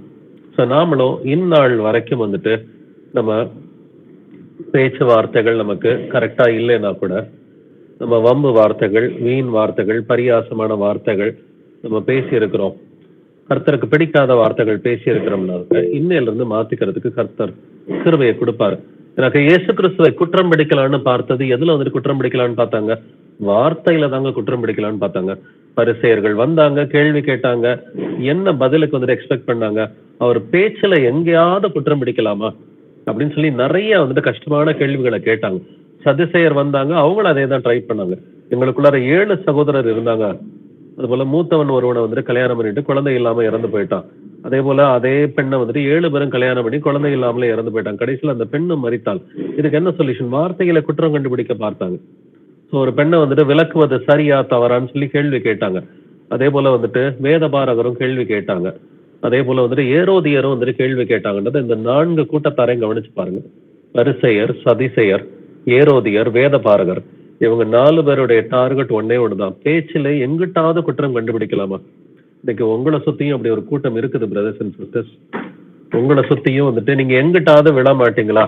ஏதோ நாங்கெல்லாம் சத்தியத்தை அறிவிக்கிறோம், சத்தியத்தை கடைபிடிக்கிறோம்னு சொல்லி நாங்க எந்த சபைக்கும் வந்துட்டு கட்டிட சபைக்கெல்லாம் போக மாட்டோம், நாங்கெல்லாம் வீட்டு சபையில தான் வந்துட்டு இருக்கிறோம் அப்படின்னு சொல்லிக்கிட்டு இருக்கிறாங்களே, உங்களோட பேச்சுல எங்கிட்டாவது உங்களை அகப்படுத்தலாமான்னு சொல்லி உங்களை சுத்தியுமே ஒரு கூட்டம் இருக்குது பிரதர்ஸ் அண்ட் சிஸ்டர்ஸ். அது நல்லாவே வந்துட்டு புரிஞ்சுக்குங்க. அது உங்க மாமனாரா இருக்கலாம், உங்க மாமியாரா இருக்கலாம், இல்ல உங்க நாத்தனாரா வந்துட்டு இருக்கலாம், உங்க குடும்பத்தாரா இருக்கலாம், உங்களுடைய நண்பர்களா வந்துட்டு இருக்கலாம், உங்களுடைய பழைய சபையில இருந்தவங்களா வந்துட்டு இருக்கலாம். உங்களோட பேச்சுல எப்படியாவது அகப்படுத்தலாமான்னு சொல்லி பாக்குறதுக்கு ஒரு கூட்டம் இருக்குது. எப்படி ஏசப்பாவை வந்துட்டு பேச்சுல வந்துட்டு எங்கிட்டாவது வந்துட்டு குற்றம் பிடிக்கலாம்னு சொல்லி பரிசேயர், சதிசேயர், வேதபாரகர், ஏரோதியர் வந்துட்டு இருந்தாங்களோ, உங்களையும் குற்றம் பிடிக்கிறதுக்கு ஒரு கூட்டம் இருக்குது. அதனால உங்களுடைய பேச்சுல வந்துட்டு ரொம்ப ரொம்ப ஜாக்கிரதையா இருக்க வேண்டியது அவசியம். நான் சில சமயம் உங்க பிள்ளைங்களே கூட உங்களை குற்றம் பிடிக்கிறதுக்கு வாய்ப்பு இருக்கு. ஏதோ வந்துட்டு வீட்டு சபைக்கு வந்துட்டேன்னு சொல்றீங்க, இன்னும் உங்க பேச்சு மாறவே இல்லையே அப்படின்னு சொல்லி கொஞ்சம் வளர்ந்த பிள்ளைங்கள்லாம் கேள்வி கேட்பாங்க. அப்படின்றத நம்ம பாக்குறேன். ஏன்னா அநேக பேரண்ட்ஸ் வந்துட்டு இதை சொல்லி இருக்கிறாங்க, என் பிள்ளைங்களே என்ன குற்றம் பிடிக்கிறாங்க பிரதர் அப்படின்றத வந்துட்டு அநேக பேரண்ட்ஸுமே இதை வந்துட்டு சொல்லி இருக்கிறாங்க. அப்படி இருக்கிறப்ப நம்முடைய வார்த்தைகள் எந்த அளவுக்கு ஜாக்கிரதையா இருக்கணும் அப்படின்றத கவனிச்சுக்கங்க. கொலோசியர் 4ஆம் அதிகாரம் 6வது வசனம் வாசிக்கலாம். அவனவனுக்கு இன்னின்னபடி உத்தரவு சொல்ல வேண்டும் என்று நீங்கள் அறியும்படிக்கு உங்கள் வசனம் எப்பொழுதும் கிருபை பொருந்தினதாயும் உப்பால் சாரம் ஏறினதாயும் இருப்பதாக. ஆமென். ஆமென். அவனுக்கு இன்னின்னபடி உத்தரவு சொல்ல வேண்டும் என்று நீங்கள் அறியும்படிக்கு. சோ நீங்க எவ்வளவு பேர்கிட்ட பேசுங்க, ஒரு நாளைக்கே நீங்க 10 பேர், 20 பேர், 30 பேர்கிட்ட நீங்க பேசலாம் இல்லைங்களா? அப்ப ஒவ்வொருத்தையும் வந்துட்டு எப்படி பதில் சொல்லணும், இன்னின்னபடி உத்தரவு சொல்ல வேண்டும் என்று ஒவ்வொருத்தையும் எப்படி பதில் சொல்லணும்ன்றத நீங்கள் அறியும்படிக்கு என்ன செய்யணுமா? உங்கள் வசனம் எப்பொழுதும் கிருபை பொருந்தினதாயும் உப்பால் சாரமேறினதாயும் இருப்பதாக. ஸோ எப்பொழுதுமே உங்களுடைய வார்த்தை வந்துட்டு கிருபை பொருந்தினதா, உப்பால் சாரமேறின வார்த்தையா, அதாவது வசனத்தின்படி பேசி பழகுங்கன்னு சொல்லி கர்த்தர் சொல்றாரு. வீட்டிலேயே நீங்க உங்களுடைய கணவர்கிட்ட, உங்க மனைவி கிட்ட, உங்க பிள்ளைங்கள்ட்ட, உங்களுடைய மாமனாரு, மாமியாரு, அப்பா, அம்மா, அண்ணன், தம்பி, அக்கா, தங்கச்சி, வீட்டுல நீங்க யாரு கூட வாழ்றீங்களோ அவங்களோட எப்பொழுதுமே கிருபை பொருந்தின வார்த்தைகளோட, உப்பால் சாரமேறின வார்த்தைகளை, வசனத்தின்படியான வார்த்தைகளை பேசி பழகிட்டீங்கன்னாக்க யார் யாருக்கிட்ட எப்படி எப்படி பதில் சொல்றதுன்றது ஆவியானவர் அப்பதாங்க உங்களுக்கு சொல்லி கொடுப்பாரு. இல்லாட்டினா ஆவியானவர் பேசிட்டு பாரு உங்களுக்கு புரியாம இருக்கும். நான் வீட்டுல நீங்க கோபப்பட்டு பழகிட்டீங்கன்னா, உங்க பிள்ளைங்கள்ட்ட கூட நீங்க கோபப்பட்டு பழகிட்டீங்கன்னா ஆவியானவர் பேசுறது உங்களுக்கு புரியாதுங்க. உங்கள் வசனம் எப்பொழுதும் கிருபை பொருந்தினதாயும் உப்பால் சாரம் இருந்ததா இருந்தா மட்டும்தான் ஆவியானவர் பேசுறது உங்களுக்கு புரியும். அப்பதான் மத்தவங்க கேட்கிற கேள்விக்கெல்லாம் ப்ராப்பரா பதில் சொல்றதுக்கு உங்களுக்கு கர்த்தர் கிருபையை கொடுப்பாரு. அவர் பேசுறது புரிஞ்சு ஆவியானவர் சொல்றதை எடுத்து நம்ம மத்தவங்களுக்கு சொல்லிக் கொடுப்போம். உங்களுடைய வசனம் எப்பொழுதும் கிருபை பொருந்தினதா இல்லைன்னாக்க அவனுக்கு இன்னென்னபடி உத்தரவு சொல்ல வேண்டும் என்பது உங்களுக்கு புரியாது. ஸோ யார் யாருக்கு என்னென்ன பதில் சொல்றது, உங்களுடைய நம்பிக்கை குறித்து யாராவது கேட்கும் பொழுது இல்ல கொஞ்சம் டஃப்பான கொஸ்டின்ஸ் கூட கேட்கலாம். பைபிள்ல இருந்தே நிறைய கொஸ்டின்ஸ் வந்து கேட்பாங்க. அப்போ ஒவ்வொருத்தருக்கும் வந்துட்டு ப்ராப்பரா நீங்க வசனத்தின்படி ஒரு பதில் சொல்லணும்னு சொன்னாக்க முதல் காரியம் நம்முடைய வசனம் வந்துட்டு கிருபை பொருந்தின வசனமா வந்துட்டு இருக்கணும், உப்பால் சாரமேறின வசனமா இருக்கணும்னு சொல்லி கர்த்தர் நமக்கு இன்று கற்பிக்கிறார். பவுல் வந்துட்டு சொல்றா இல்லைங்களா, என் பேச்சும் என் பிரசங்கமும் மனுஷ ஞானத்திற்குரியதா வந்துட்டு இல்லை, ஆனா ஆவியில வந்துட்டு பலத்துல வந்துட்டு உறுதிப்பட்டதா இருந்துச்சு. ஸோ வீண் பேச்சுக்கு இடமே கொடுக்க கூடாது பிரதர்ஸ் அண்ட் சிஸ்டர்ஸ். ஈவன் வீட்டுல கூட கேஷுவலா இருக்கும் பொழுது வீண் பேச்சுக்கு நம்ம பழைய வாழ்க்கையில செஞ்சது போல வீண் பேச்சு, இந்த கிழவிகள் பேச்சு வீண் பேச்சுன்னு சொல்லி வசனம் சொல்லுது. ஸோ இதுக்கெல்லாம் இடமே கொடுக்க கூடாதுன்னு வேதம் சொல்கிறது. வாசிக்கலாம் ஒரு வசனத்தை. 1 தீமோத்தேயு 1 அதிகாரம் 6வது வசனம். 1 தீமோத்தேயு 1:6. இவைகளை சிலர் நோக்காமல் வீண் பேச்சுக்கு இடம் கொடுத்து விலகி போனார்கள். ஆமென். வீண் பேச்சுக்கு இடம் கொடுத்து விலகி போனார்கள். வீண் பேச்சுக்கு இடம் கொடுத்தா என்ன நடக்கும்? விலகி போயிடுவோம்னு சொல்லி விலகி போறதுன்னா என்னது? சத்தியத்தை விட்டு விலகி போயிடும். வீண் பேச்சுக்கு இடம் கொடுத்தோம்னா சத்தியத்தை விட்டு விலகி போயிடும் சொல்லி வசனம் சொல்லுது. வீண் பேச்சுக்கு எந்த ஒரு சூழ்நிலையிலையும் இடம் கொடுத்துடக்கூடாது. 1 தீமோத்தேயு 4ஆம் அதிகாரம் 7ஆம் வசனம் வாசிக்கலாம். சீர்கேடும் தேவர்கள் பேச்சுமாய் இருக்கிற கட்டுக்கதைகளுக்கு விலகி தேவ பக்திக்கு ஏதுவாக முயற்சி பண்ணேன். ஆமாம். சீர்கேடும் கிழவிகள் பேச்சுமாய் இருக்கிற கட்டுக்கதைகளுக்கு விலகி தேவ பக்திக்கு ஏதுவாக முயற்சி பண்ணு. சோ கர்த்தர் நம்மகிட்ட எதிர்பார்க்கறது முயற்சி தாங்க. முயற்சி, பயிற்சின்ற அந்த 2 வார்த்தைகளுமே நமக்கு வந்துட்டு எபிரேயர் புஸ்தகத்துல 5ஆம் அதிகாரத்துல வந்துட்டு வரும். கடைசி 2 வசனத்தை வாசிச்சு பாத்தீங்கன்னா முயற்சி, பயிற்சி அப்படின்ற வார்த்தை வந்துட்டு இருக்கும். சோ இந்நாள் வரைக்கும் தெரியலன்னா கூட கர்த்தர் நம்மகிட்ட எதிர்பார்க்கறது என்னது? முயற்சி பண்ணுன்னு சொல்லி சொல்றாரு. சீர்கேடான வார்த்தைகள் பேசாதப்பா, கிழவிகள் பேச்ச வந்துட்டு பேசாத. ஒண்ணும் இல்லை, இப்ப எலெக்ஷன் வருது. இப்ப 19ஆம் தேதி எலெக்ஷன் வருது. யாரு ஜெயிச்சா நமக்கு என்ன, யாரு தோத்தா நமக்கு என்ன? நாம எதுவும் செய்ய போறோமா? நம்ம போடுற ஒரு ஓட்டு எதையும் மாத்த போகுதா வந்துட்டு? ஏன்னா ஓட்டு போடுறதுன்னா நீங்க ஓட்டு போடுங்க, அது தப்பு இல்லை. பட் ஆனா நம்ம அதை பத்தி வந்துட்டு ஒரு 1/2 மணி நேரம், 1 மணி நேரம், 2 மணி நேரம் பேசுறதுல ஏதோ லாபம் இருக்குதான்னு சொல்லி யோசிச்சு பாருங்க. கர்த்தர் ராஜாக்களை தள்ளி ராஜாக்களை ஏற்படுத்துகிறவர். ஸோ ஆளுங்கட்சி வந்தாலும் எதிர்கட்சி வந்தாலும் வந்துட்டு அது கர்த்தருடைய சாய்ஸ் தான். கர்த்தர் யாரை நியமிக்கிறாரோ அவங்களாலதான் ஜெயிக்க முடியும், இல்லைங்களா? இதுல வந்துட்டு இதுக்கு மேல நாம பேசுறதுக்கு ஒண்ணுமே கிடையாது. அது எதுவா இருந்தாலும் நாட்டு நடப்பா இருக்கட்டும், இல்ல வந்துட்டு வேற ஒரு காரியமா இருக்கட்டும், எதை பத்தி அதிக நேரம் பேசுறது வந்துட்டு நமக்கு பிரயோஜனம் இருக்காது. அன்லஸ் அண்ட் அன்டில் அது பைபிள் வசனமா இருந்தா நமக்கு பிரயோஜனமா இருக்கும். நம்ம பேசுறது 1 மணி நேரம் 2 மணி நேரம் பேசுறது பைபிள் வசனம் சம்பந்தமா பேசணும்னா நமக்கு பிரயோஜனமா இருக்கும். அப்படி இல்லைன்னா கர்த்தர் நமக்கு இந்த உலகத்துல கொடுத்த கடமைகளை நம்ம பேசலாம், அதுல தப்பு இல்லை. உலகத்துல சில கடமைகளை கொடுத்திருக்கிறாரு, ஒரு வேலையை கொடுத்திருக்கிறாரு, இல்ல வந்துட்டு கணவன் மனைவி வந்துட்டு பேசுவாங்க, இல்ல பிள்ளைகள்கிட்ட வந்துட்டு நீங்க பாடம் சொல்லி கொடுப்பீங்க. அந்த மாதிரி கன்ஸ்ட்ரக்டிவா பேசுறது தப்பு கிடையாது. பட் தேவையில்லாத சீர்கேடும் கிழவிகள் பேச்சு, கட்டுக்கதைகள், இது எல்லாமே வந்து நம்ம விலகி இருக்கணும். இதற்காக நீ முயற்சி பண்ணுன்னு சொல்லி கர்த்தர் வந்துட்டு சொல்றாரு. ஸோ சீர்கேடான வீண் பேச்சுக்கள் இது கூடாதுன்னு சொல்லி 1 தீமோத்தேயு 6ஆம் அதிகாரம் 20ஆம் வசனத்திலே வந்துட்டு கர்த்தர் சொல்லி இருக்கிறாரு. அந்த வசனத்தை வாசிக்கலாம். 1 தீமோத்தேயு 6:20. ஓ தீமோத்தேயுவே, உன்னிடத்தில் ஒப்புவிக்கப்பட்டதை நீ காத்துக்கொண்டு சீர்கேடான வீண் பேச்சுகளுக்கும் ஞானம் என்று பொய்யாய் பேர் பெற்றிருக்கிற கொள்கையின் விபரீதங்களுக்கும் விலகு. கர்த்தர் விலகுன்னு சொல்றாரு. எதுக்கு விலகணுமா? சீர்கேடான வீண் பேச்சுகளுக்கு விலகுன்னு சொல்லி கர்த்தர் சொல்றாரு. சோ இதே விஷயத்தை தான் நம்ம முந்தின வசனத்திலே வாசிச்சோம். 1 தீமோத்தேயு 4:7 சீர்கேடான கிழவிகள் பேச்சுக்கு விலகி இரு. இங்கேயுமே சீர்கேடான வீண் பேச்சுகளுக்கு விலகி இருந்தார். சோ 1 தீமோத்தேயுல மட்டும் இல்லைங்க, 2 தீமோத்தேயுலயும் இதே தான் எழுதியிருக்கு. 2 தீமோத்தேயு 2:16 வாசிக்கலாம். சீர்கேடான வீண் பேச்சுகளுக்கு விலகி இரு, அவைகளால் கள்ள போதர்களான அவர்கள் அதிக அவபக்தி உள்ளவர்கள் ஆவார்கள். ஆமென்.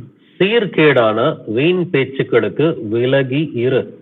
ஏன்னாக்க கள்ள போதகர்களான அவர்கள் அதிக அவபக்தி உள்ளவர்கள் ஆவார்கள். எதனால? சீர்கேடான வீண் பேச்சு யாருகிட்ட இருக்குன்னு சொன்னா கள்ள போதகர்கள்ட்ட வந்துட்டு இருக்குன்னு சொல்லி வேதம் வந்துட்டு சொல்றது. ரொம்ப ஜாக்கிரதையா வந்துட்டு இருக்கணும். ஸோ சீர்கேடான வீண் பேச்சு இருந்துச்சுன்னா கள்ள போதகர்களோட போல நாமளுமே பின்வாங்கி போயிடுவோம், அதிக அவபக்திக்குள்ளார போயிடுவோம்னு சொல்லி வேதம் நம்மை எச்சரிக்கிறது. ஸோ பேசுகிற ஒவ்வொரு வார்த்தையும் நம்ம கவனிச்சு பேசணும். நம்ம மத்தேயு 12ஆம் அதிகாரம் மீண்டும் அந்த வசனங்களை நம்ம கவனிச்சு பார்க்கலாம். மத்தேயு 12ஆம் அதிகாரத்துல 34வது வசனத்துல இல்ல 34வது வசனத்துல தொடக்கத்துல இருந்தே வாசிக்கிறேன். வெறியன் பாம்பு குட்டிகளை, நீங்கள் பொல்லாதவர்களாய் இருக்க நலமானவைகளை எப்படி பேசுவீர்கள்? இருதயத்தின் நிறைவினால் வாய் பேசுன்னு கர்த்தர் சொல்றாரு. நான் விளையாட்டுக்கு சொல்லிட்டேன் அப்படின்னு சொல்றதுக்கு ஒண்ணுமே கிடையாது. இருதயத்துல என்ன நிறைந்து இருக்கிறதோ அது ஆட்டோமேட்டிக்கா வாயில வந்துடும். நான் விளையாட்டுக்கு சொல்லிட்டேன்னு சொல்றதுக்கு ஒண்ணுமே கிடையாது. 35வது வசனத்துல நல்ல மனுஷன் இருதயமாகிய நல்ல பொக்கிஷத்துல இருந்து நல்லவைகளை எடுத்து காட்டுகிறான். 3 நல்ல இருக்கு. நல்ல மனுஷன் யாரு? இருதயமாகிய நல்ல பொக்கிஷத்துல இருந்து நல்லவைகளை பேசுகிறவன் தான் நல்ல மனுஷன், இல்லைங்களா? பொல்லாத மனுஷன் யாரு? இருதயமாகிய பொல்லாத பொக்கிஷத்துல இருந்து பொல்லாத வார்த்தைகளை பேசுறவன் தான் பொல்லாத மனுஷன். அப்ப நீங்க நல்ல மனுஷனா பொல்லாத மனுஷனா? இது உங்களுடைய இருதயமும் உங்களுடைய வார்த்தையும் வெளிக்காமிக்கும். இருதயத்தை யாரும் பார்க்க முடியாது, இல்லைங்களா? பட் உங்க வார்த்தையை மற்றவங்களால கேட்க முடியும். ஸோ நீங்க நல்லவங்களா கெட்டவங்களான்றது வந்துட்டு, இல்ல நல்ல மனிதரா இல்ல ஒரு பொல்லாத சகோதரனா அப்படிங்கிறத வந்துட்டு கண்டிப்பா ஆவியானவர் இருக்கிற சகோதர சகோதரிகள் ஈஸியா கண்டுபிடிச்சிருவாங்க. நான் வாயின் வார்த்தைகளை அதை காட்டி கொடுத்துருங்க. வாயின் வார்த்தைகள் ஆட்டோமேட்டிக்கா இது ஒருவர் நல்லவரா அல்லது பொல்லாதவரா, ஏன்னா அந்த வாயின் வார்த்தைகள் பொல்லாததா இருந்துச்சுன்னா அவங்க இருதயம் பொல்லாததா இருக்கு. ஸோ வார்த்தையும் பொல்லாதது, இருதயமும் பொல்லாததுன்னா அந்த மனுஷனும் பொல்லாதவன் தான் அப்படின்றத நம்ம ஈஸியா வந்துட்டு டெரைவ் பண்ணி கண்டுபிடிச்சிடலாம். பட் வாயின் வார்த்தைகள் கிருபை பொருந்தினதா இருக்குது, நல்ல வார்த்தைகளா இருக்குதுன்னா இருதயம் வந்துட்டு நல்ல பொக்கிஷமா வந்துட்டு இருக்குது. அப்ப நல்ல வார்த்தைகள் இருக்கு, நல்ல இருதயமாகிய பொக்கிஷம் இருக்குன்னா அந்த மனுஷன் நல்ல மனுஷனா தான் வந்துட்டு இருக்கணும்ன்றத இதன் மூலமாவே நம்ம ஈஸியா வந்துட்டு கண்டுபிடிச்சிட முடியுங்க. மனுஷர் பேசும் வீணான வார்த்தைகள் யாவையும் குறித்து நியாய தீர்ப்பு நாளிலே நீங்களும் நானும் கணக்கு ஒப்புவிக்கணும். வார்த்தைகள்னாலதான் நீதிமான்னு சொல்லி நம்ம தீர்க்கப்படுவோம், இல்ல வார்த்தைகள்னாலதான் குற்றவாளி என்று ஒருவர் தீர்க்கப்படுவார். வார்த்தைகளை குறித்து நம்ம எச்சரிக்கையா இருக்கணும் அப்படின்னு சொல்லி கர்த்தர் நமக்கு தொடர்ந்து பல வசனங்களை வந்துட்டு கொடுத்திருக்கிறாரு. எபேசியர் 4ஆம் அதிகாரம் 29வது வசனம் வாசிக்கலாம். எபேசியன்ஸ் 4:29. கெட்ட வார்த்தை ஒன்றும் உங்கள் வாயிலிருந்து புறப்பட வேண்டாம். பக்தி விருத்திக்கு ஏதுவான நல்ல வார்த்தை உண்டானால் அதையே கேட்கிறவர்களுக்கு பிரயோஜனம் உண்டாகும்படி பேசுங்கள். ஆமென். ஆமென். கெட்ட வார்த்தை ஒன்றும் உங்கள் வாயிலிருந்து புறப்பட வேண்டாம். கெட்ட வார்த்தை பேசாதீங்கன்னு சொல்லி ஆவியானவர் யாருக்குங்க சொல்றாரு? எபேசு சபைக்கு தான் சொல்றாரு. இது எபேசு சபைக்கு மட்டும் இல்ல, ஈவன் நமக்குமே இதேதான். கெட்ட வார்த்தை நம்ம வாயிலிருந்து எக்காரணம் கொண்டும் வரக்கூடாது. ஸோ கண்டபடி பிள்ளைங்களை திட்டுறதோ, இல்ல கணவன் மனைவியை திட்டுறதோ, மனைவி வந்துட்டு கணவரை திட்டுறதோ, இல்ல நமக்கு பிடிக்காதவங்களை தகாத வார்த்தைகளை சொல்லி திட்டுறதோ, கெட்ட வார்த்தை ஒன்றும் உங்கள் வாயிலிருந்து புறப்பட வேண்டாம். உங்கள் சத்துருக்களை சிநேகியுங்கள், உங்களை சபிக்கிறவர்களை ஆசீர்வதியுங்கள்னு சொல்லி கர்த்தர் சொல்லி இருக்கிறார் இல்லைங்களா?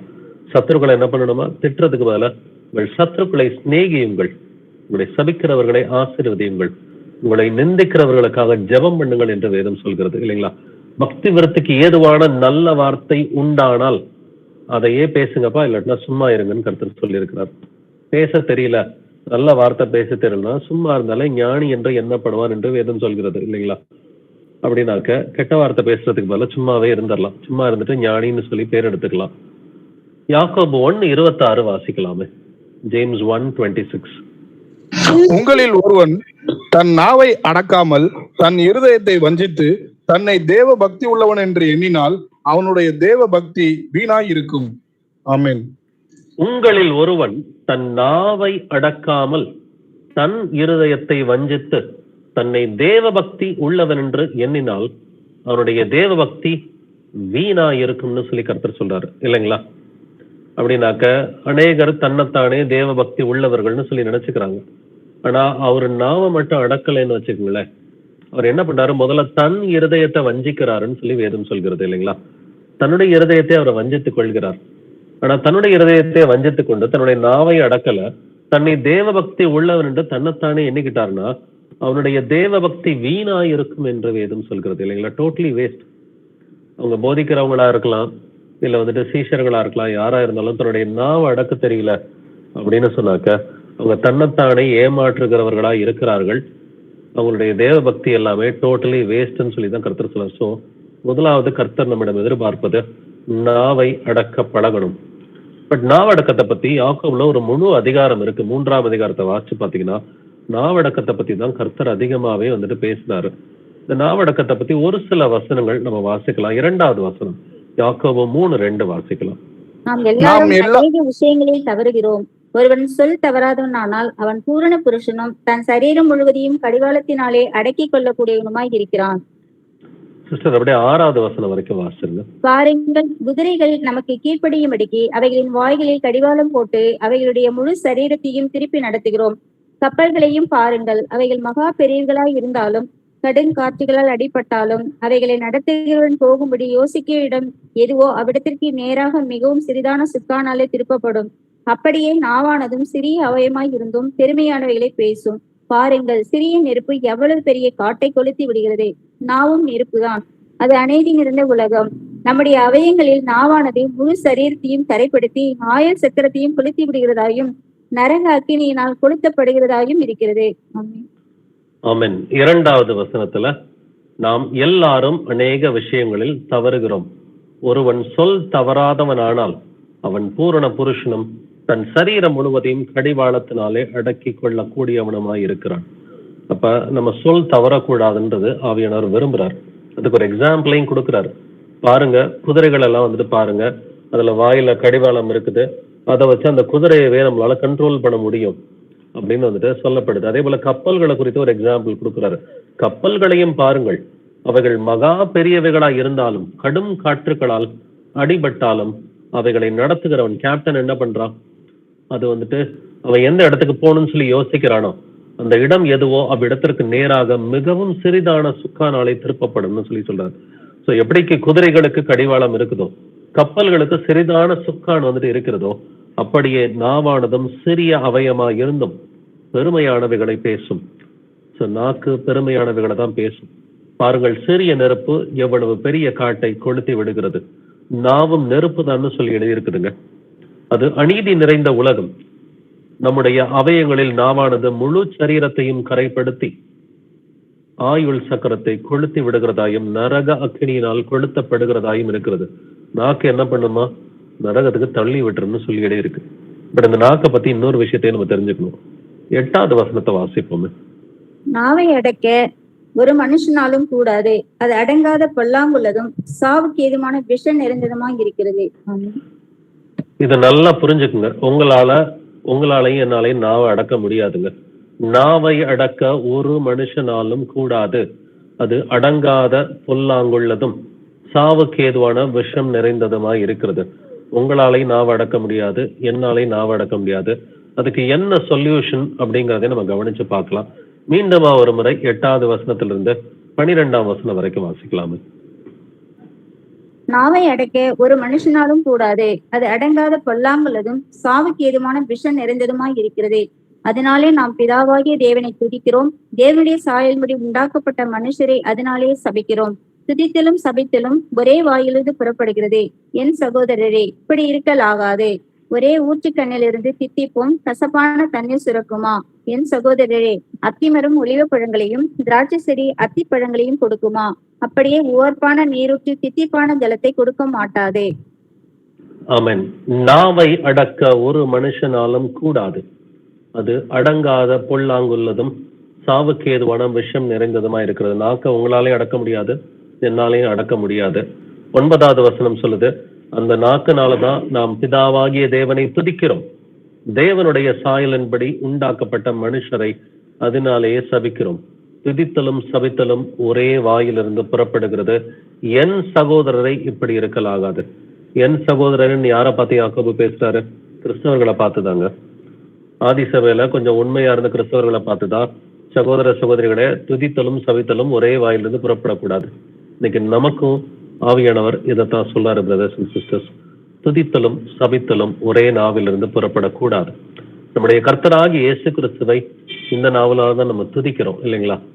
பட் அதே போல இந்த நாவை கொண்டு கெட்ட வார்த்தை பேசுறது, பொய் வார்த்தைகள் பேசுறது, வீண் வார்த்தைகள், வம்பு வார்த்தைகள், புத்தியீனமான வார்த்தைகள், கோபமான வார்த்தைகள், எரிச்சல், தூஷணமான வார்த்தைகள், பரியாசமான வார்த்தைகள் பேசுறத கர்த்தர் ஒரு காலம் விரும்ப மாட்டார். ஒரே ஊற்றுக்கண்ணிலிருந்து தித்திப்பும் கசப்புமான தண்ணீர் சுரக்காது. அப்படின்னாக்க நம்முடைய நாக்கில இருந்து துதித்தல் மட்டும்தான் வரணும், கிருபையுள்ள வார்த்தைகள் மட்டும்தான் வந்துட்டு வரணும். காரணம் என்னன்னா, நாம தான் தேவனுடைய ஆலயமா இருக்கிறோம் இல்லைங்களா? நீங்களே ஜீவனுள்ள தேவனுடைய ஆலயமா இருக்கிறீர்களே அப்படின்னு 2 கொரிந்தியர் 6:16 சொல்லுது இல்லைங்களா? ஜீவனுள்ள தேவன் இயேசு கிறிஸ்து யாருங்க? ஜீவனுள்ள தேவன். அப்ப அந்த ஜீவனுள்ள தேவனாகிய இயேசு கிறிஸ்துவின் ஆலயம் யாருங்க? நாம தான் அவருடைய ஆலயமா இருக்கிறோம். ஒரு வசனத்தை வாசிக்கலாமே. 1 கொரிந்தியர் 6ஆம் அதிகாரம் 19 முதல் 20 வசனங்களை வாசிப்போம்.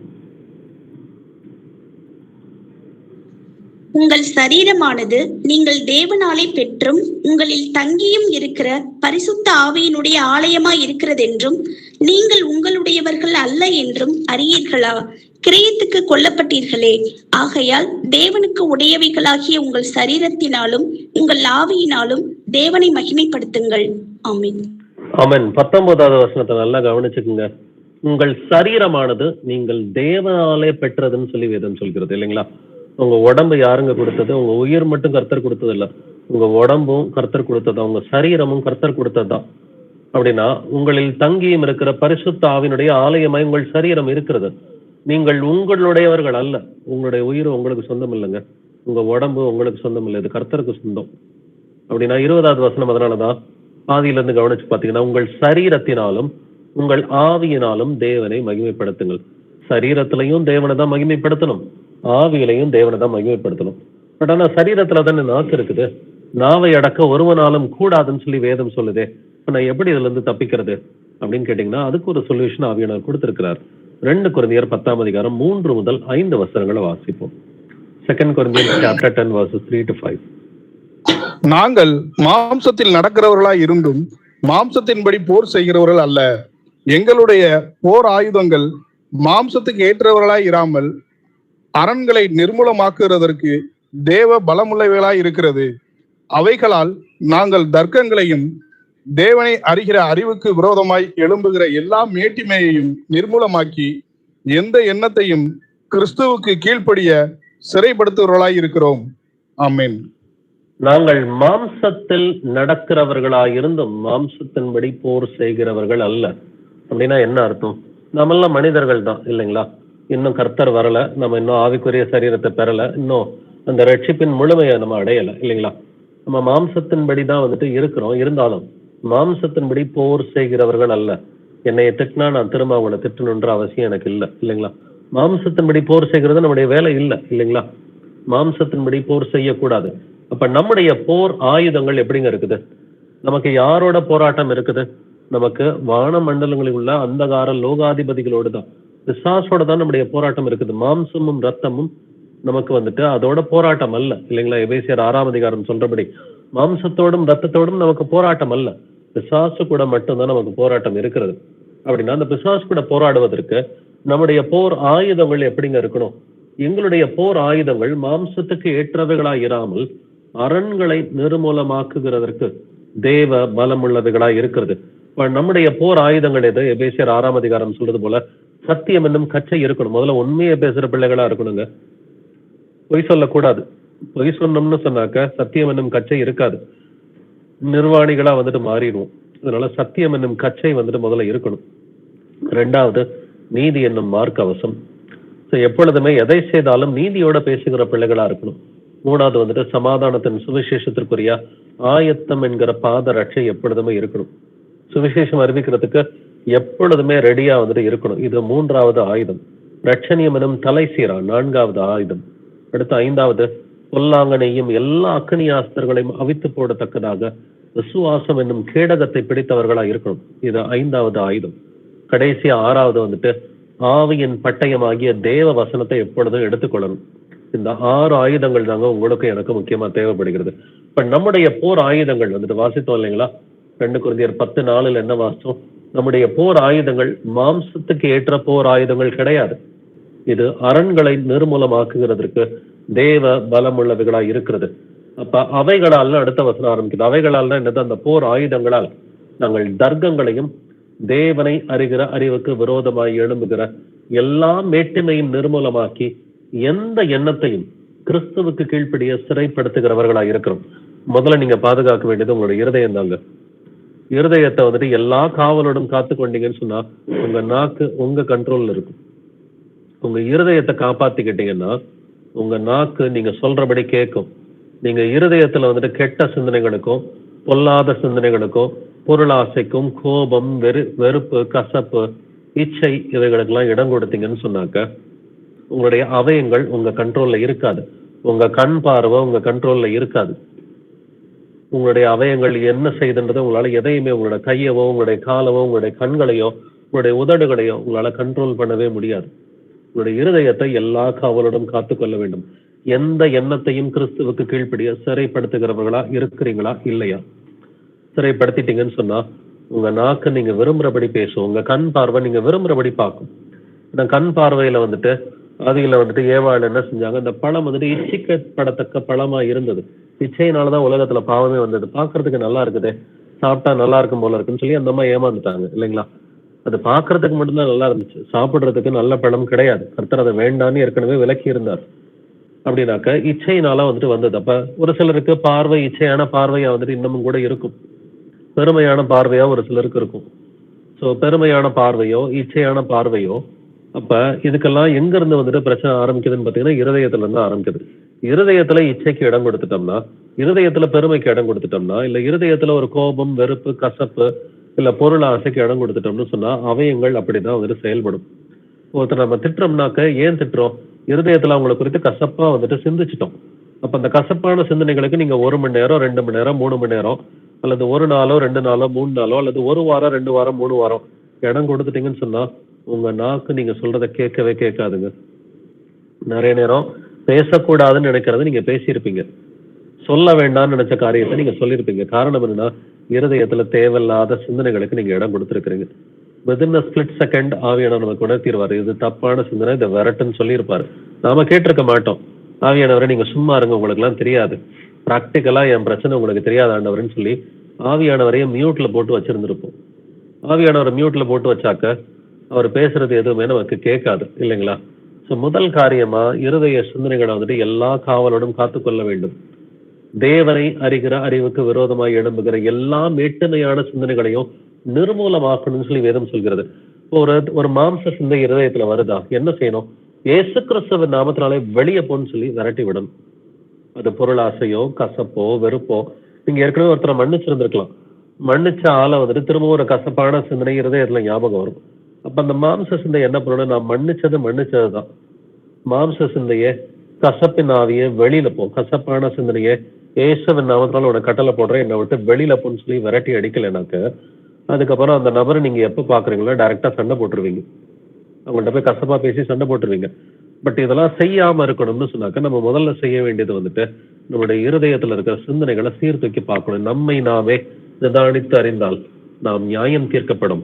அப்ப எதெல்லாம் சிந்திக்க கூடாது, எதெல்லாம் சிந்திக்கணும், இந்த கருத்தை நமக்கு தெளிவாவே சொல்லி கொடுத்திருக்கிறாருங்க. பிலிப்பியர் 4ஆம் அதிகாரம் 8ஆம் வசனம் வாசிக்கலாம். கடைசியாக உண்மை உள்ளவைகள் எவைகளோ, ஒழுக்கம் உள்ளவைகள் எவைகளோ, நீதி உள்ளவைகள் எவைகளோ, கற்புள்ளவைகள் எவைகளோ, அன்புள்ளவைகள் எவைகளோ, நற்கீர்த்தி உள்ளவைகள் எவைகளோ, புண்ணியம் எதுவோ, புகழ் எதுவோ, அவைகளையே சிந்தித்துக் கொண்டிருங்கள். ஆமென். எதை சிந்திக்கணும்ன்றத தெளிவா ஆவியானவர் நமக்கு சொல்லிட்டாருங்க. உண்மை உள்ளவைகள் எவைகளோ இதை சிந்திங்கப்பான்னு சொல்லி இருக்கிறாரு. ஒழுக்கம் உள்ளவைகள் எவைகளோ இதை சிந்திக்கணும். நீதி உள்ளவைகள் எவைகளோ அதையும் சிந்திக்கணும். கற்புள்ளவைகள் எதுவோ அதையும் சிந்திக்கணும். அப்ப கற்பை கெடுக்கிற மாதிரி காரியங்களை சிந்திக்கவே கூடாது. அடுத்து அன்புள்ளவைகள் எவைகளோ அதை சிந்திக்கணும். நற்கீர்த்தி உள்ளவைகள் எவைகளோ அதை சிந்திக்கணும். புண்ணியம் எதுவோ, புகழ் எதுவோ அவைகளையே சிந்தித்து கொண்டிருங்கள். அப்ப இதுக்கு விரோதமானதெல்லாம் மாம்ச சிந்தை தான். எதை சிந்திக்கணும், எதை சிந்திக்க கூடாது, கர்த்தர் சின்ன குழந்தைக்கு சொல்ற மாதிரி தான் நமக்கு சொல்லி கொடுத்திருக்கிறார். தேவையில்லாத எந்த எண்ணத்தையும் கிறிஸ்துவுக்கு கீழ்ப்படிய சிறைப்படுத்துகிற பிள்ளைகளா வந்துட்டு இருக்கணும். அப்ப ஃபர்ஸ்ட் நம்ம கவனிக்க வேண்டியது நம்முடைய இருதய சிந்தனைகள் தாங்க. யாருமே இல்லாத நேரத்துல இல்ல பக்கத்துல ஆள் இருக்கிறப்ப கூட கெட்ட சிந்தனைகளுக்கு நீங்க இடம் கொடுத்தீங்கன்னா யாருக்குமே தெரியாது. அப்ப அந்த தவறான சிந்தனைகளுக்கு இடம் கொடுக்கதான் உங்களுடைய கண் பார்வை மாறி போகும், இல்ல உங்களுடைய வாயின் வார்த்தைகள் மாறி போகும். நாவை அடக்க ஒருவனாலும் கூடாது. அப்ப நாக்க நீங்க கண்ட்ரோல் பண்ணும், உங்களுடைய பார்வையை கண்ட்ரோல் பண்ணும், உங்களுடைய கை கால் அவயங்களை வந்துட்டு கர்த்தருக்குள்ளார வசனத்தினுடைய கண்ட்ரோல் பண்ணணும்னா முதல்ல கண்ட்ரோல் பண்ண வேண்டியது உங்களுடைய இருதயம் தான். அதனாலதான் நீங்கள் புசித்தாலும் குடித்தாலும் எதை செய்தாலும் எல்லாவற்றையும் தேவனுடைய மகிமைக்கென்று செய்யுங்கள் என்று கர்த்தர் நமக்கு சொல்லி இருக்கிறார். வாயின் வார்த்தைகள் எப்படி இருக்கணுமா? உங்கள் வசனம் எப்பொழுதும் கிருபை பொருந்தினதாயும் உப்பால் சாரம் ஏறினதாயும் இருப்பதாக சொல்லி கர்த்தர் சொல்லி இருக்கிறார். ஸோ இப்ப நம்ம இருக்கிற டைம் பீரியட் வந்துட்டு என்னது? இயேசு கிறிஸ்துவின் வருகையின் நாட்கள்ல வந்துட்டு இருக்கிறோம். அப்ப கர்த்தருடைய வருகையின் நாட்கள்ல வந்துட்டு இருக்கிறோம்னு சொன்னா நம்ம முதல்ல டைமை ப்ராப்பரா யூஸ் பண்ணி கர்த்தருடைய சித்தம் என்னதுன்றதை நல்லா புரிஞ்சுக்கிட்டு அதன்படி செய்கிற பிள்ளைகளா இருக்கணும். இதுதான் கர்த்தர் நம்மிடம் விரும்புகிறார். நீங்கள் மதியற்றவர்களா இராமல் கர்த்தருடைய சித்தம் என்னதென்று உணர்ந்து கொள்ளுங்கள்னு சொல்லி இருக்கிறார். ஸோ கர்த்தருடைய சித்தத்தையே நான் உணர்ந்துக்கலைனாக்க நான் மதியற்றவன்னு சொல்லி வேதம் சொல்லுது. இப்ப நீங்கள் மதியற்றவர்களா இராமல் கர்த்தருடைய சித்தம் என்னதென்று உணர்ந்து கொள்ள வேண்டும். நாட்கள் பொல்லாதவர்களா இருப்பதனால் காலத்தை பிரயோஜனப்படுத்திக் கொள்ளுங்கள். 3ஆம் உலக யுத்தம் சீக்கிரமா வருது பிரதர்ஸ் அண்ட் சிஸ்டர்ஸ். அந்த காலத்தை பிரயோஜனப்படுத்திக் கொள்ளுங்கள். நீங்க பின்னாடி நினைச்சாலும் செய்ய முடியாத காலகட்டம் தான் வந்துட்டு இருக்குது. சில காரியம் செய்யலாம் நினைப்பீங்க அவைக்குரிய ரீதியில, பின்னாடி செய்ய முடியாத ஒரு நிலைமையில தான் கர்த்தர் கொண்டு போய் நிப்பாட்ட போறாரு. இப்ப நாம செய்ய வேண்டியது, நீங்கள் இந்த பிரபஞ்சத்திற்கு ஒத்த வேஷம் தெரியாமல், ரோமர் 12:2, இந்த உலகத்தார போல இருக்காதீங்கன்னு கர்த்தர் சொல்றார். ரோமர் 12:2, நீங்கள் இந்த பிரபஞ்சத்திற்கு ஒத்த வேஷம் தெரியாமல் தேவனுடைய நன்மையும் பிரியமும் பரிபூர்ணமான சித்தம் இன்னதென்று பகுத்தறியத்தக்கதாக உங்கள் மனம் புதிதாகிறதுனாலே மறுரூபம் ஆகுங்கள். எப்பொழுது நீங்க மறுரூபம் ஆகுறீங்க? நீங்க பழைய மனுஷனா இருந்தீங்க, புது சிருஷ்டியா எப்பொழுது மறுரூபம் ஆகுறீங்க? உங்கள் மனம் புதிதாகிற பொழுதுதான் மறுரூபம் ஆகுறீங்க. உங்களுடைய இருதயத்தை காப்பாத்திக்கிங்க. சோ கர்த்தர் நமக்கு தெளிவாவே நமக்கு சொல்லி கொடுத்திருக்கிறாரு. உங்களை அழைத்தவர் பரிசுத்தராய் இருக்கிறது போல நீங்களும் உங்கள் நடக்கைகள் எல்லாவற்றிலையும் பரிசுத்தராயிருங்கள்னு சொல்லி கர்த்தர் நமக்கு கற்பித்திருக்கிறார். நம்ம எப்படி பரிசுத்தமா இருக்கணும்? இயேசு கிறிஸ்து பரிசுத்தம் உள்ள தேவன் இல்லைங்களா? நம்மை அழைத்த நம்முடைய கர்த்தராகிய இயேசு கிறிஸ்து அவர் பரிசுத்தம் உள்ள தேவன். அப்ப நாமளும் எப்படி இருக்கணுமா? நீங்களும் உங்கள் நடக்கைகள் எல்லாவற்றிலையும் பரிசுத்தராயிருங்கள். நான் பரிசுத்தர் ஆகையால் நீங்களும் பரிசுத்தராயிருங்கள் என்று வேதம் நமக்கு கற்பிக்கிறது. எப்படி பரிசுத்தமா இருக்க முடியும்? பரிசுத்தமாகுதலை தேவ பயத்தோட பூரணப்படுத்த கடவுள். தெளிவாவே வசனம் சொல்லுது 2 கொரிந்தியர் 7:1 பரிசுத்தமாகுதலை தேவ பயத்தோட பூரணப்படுத்த கடவுள். உங்களால பூரண பரிசுத்தமா இருக்க முடியுங்க. வேதம் சொல்கிறது உங்களாலையும் என்னாலையும் பூரண பரிசுத்தமா இருக்க முடியும். எப்பொழுது தெய்வ பயம் இருந்தாக்க போதும். வசனம் எல்லாம் தெரியும், ஆனா வசனத்துக்கு பயப்படுற பயம் தான் இன்னைக்கு இல்ல. வசனத்துக்கு பயப்படுகிற பயம் இருந்துச்சுன்னா நம்ம எல்லோருமே பூரண பரிசுத்தரா கர்த்தருக்கு முன்பாக பரிசுத்தம் உள்ள பிள்ளைகளா நிச்சயமா நம்மளால இருக்க முடியும்னு சொல்லி கர்த்தர் நமக்கு சொல்லி கொடுக்கிறார். சோ இப்ப நம்ம நல்ல மனுஷனா இருக்க போறோமா, பொல்லாத மனுஷனா இருக்க போறோமா? அது நம்முடைய இருதயத்தை வச்சும் நம்முடைய வாயின் வார்த்தைகளை வச்சுதாங்க இருக்குது. நல்ல மனுஷன் இருதயமாகிய நல்ல பொக்கிஷத்திலிருந்து நல்லவைகளை எடுத்து காட்டுகிறான். இருதயம் நல்ல பொக்கிஷமா இருந்தா வாயின் வார்த்தைகள் நல்ல வார்த்தைகளா வரும். அந்த மனுஷன் நல்ல மனுஷனா இருப்பான். இருதயம் பொல்லாத பொக்கிஷமா இருந்துச்சுன்னா வாயின் வார்த்தைகள் பொல்லாத வார்த்தைகளா வந்துட்டு வரும். அந்த மனுஷனுக்கு பேர் பொல்லாத மனுஷன்.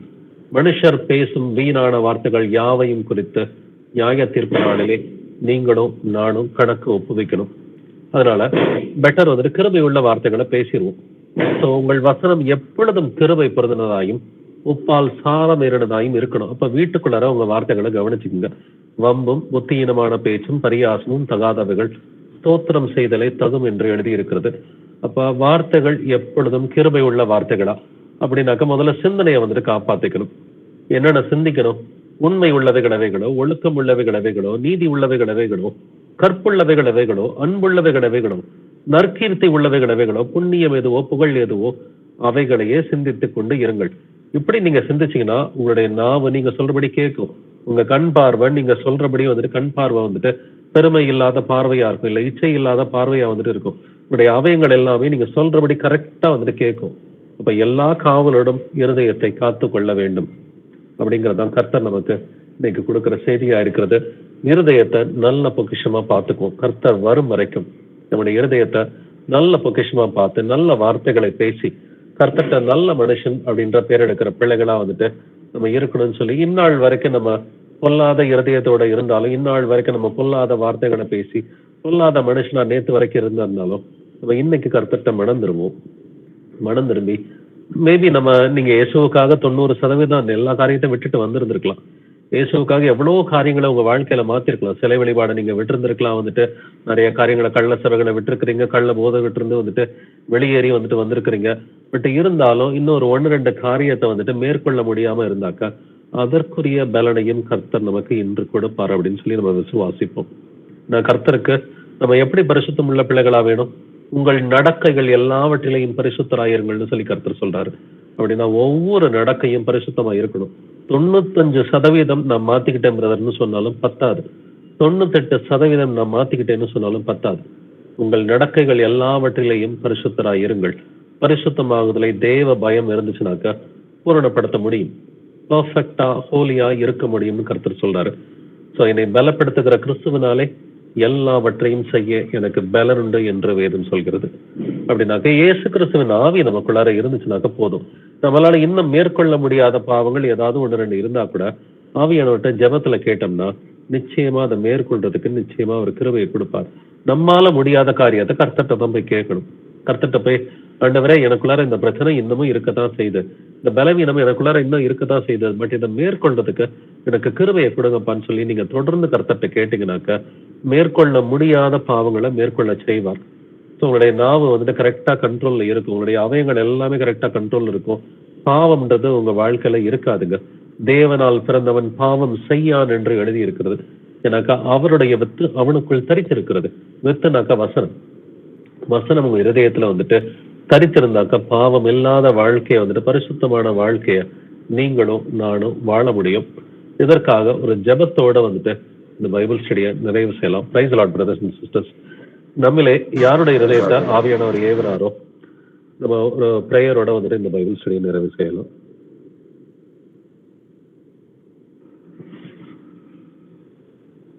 நான் பண்றேன் பிரதர். Okay brother. அப்பா ஏசப்பா, கடந்த 1 மணி நேரமாக உமது வேத வசனத்தை ஆராய்ந்து பார்க்கக்கூடிய பாக்கியத்தை கொடுத்ததற்காக கோடான கொடி நன்றி அப்பா.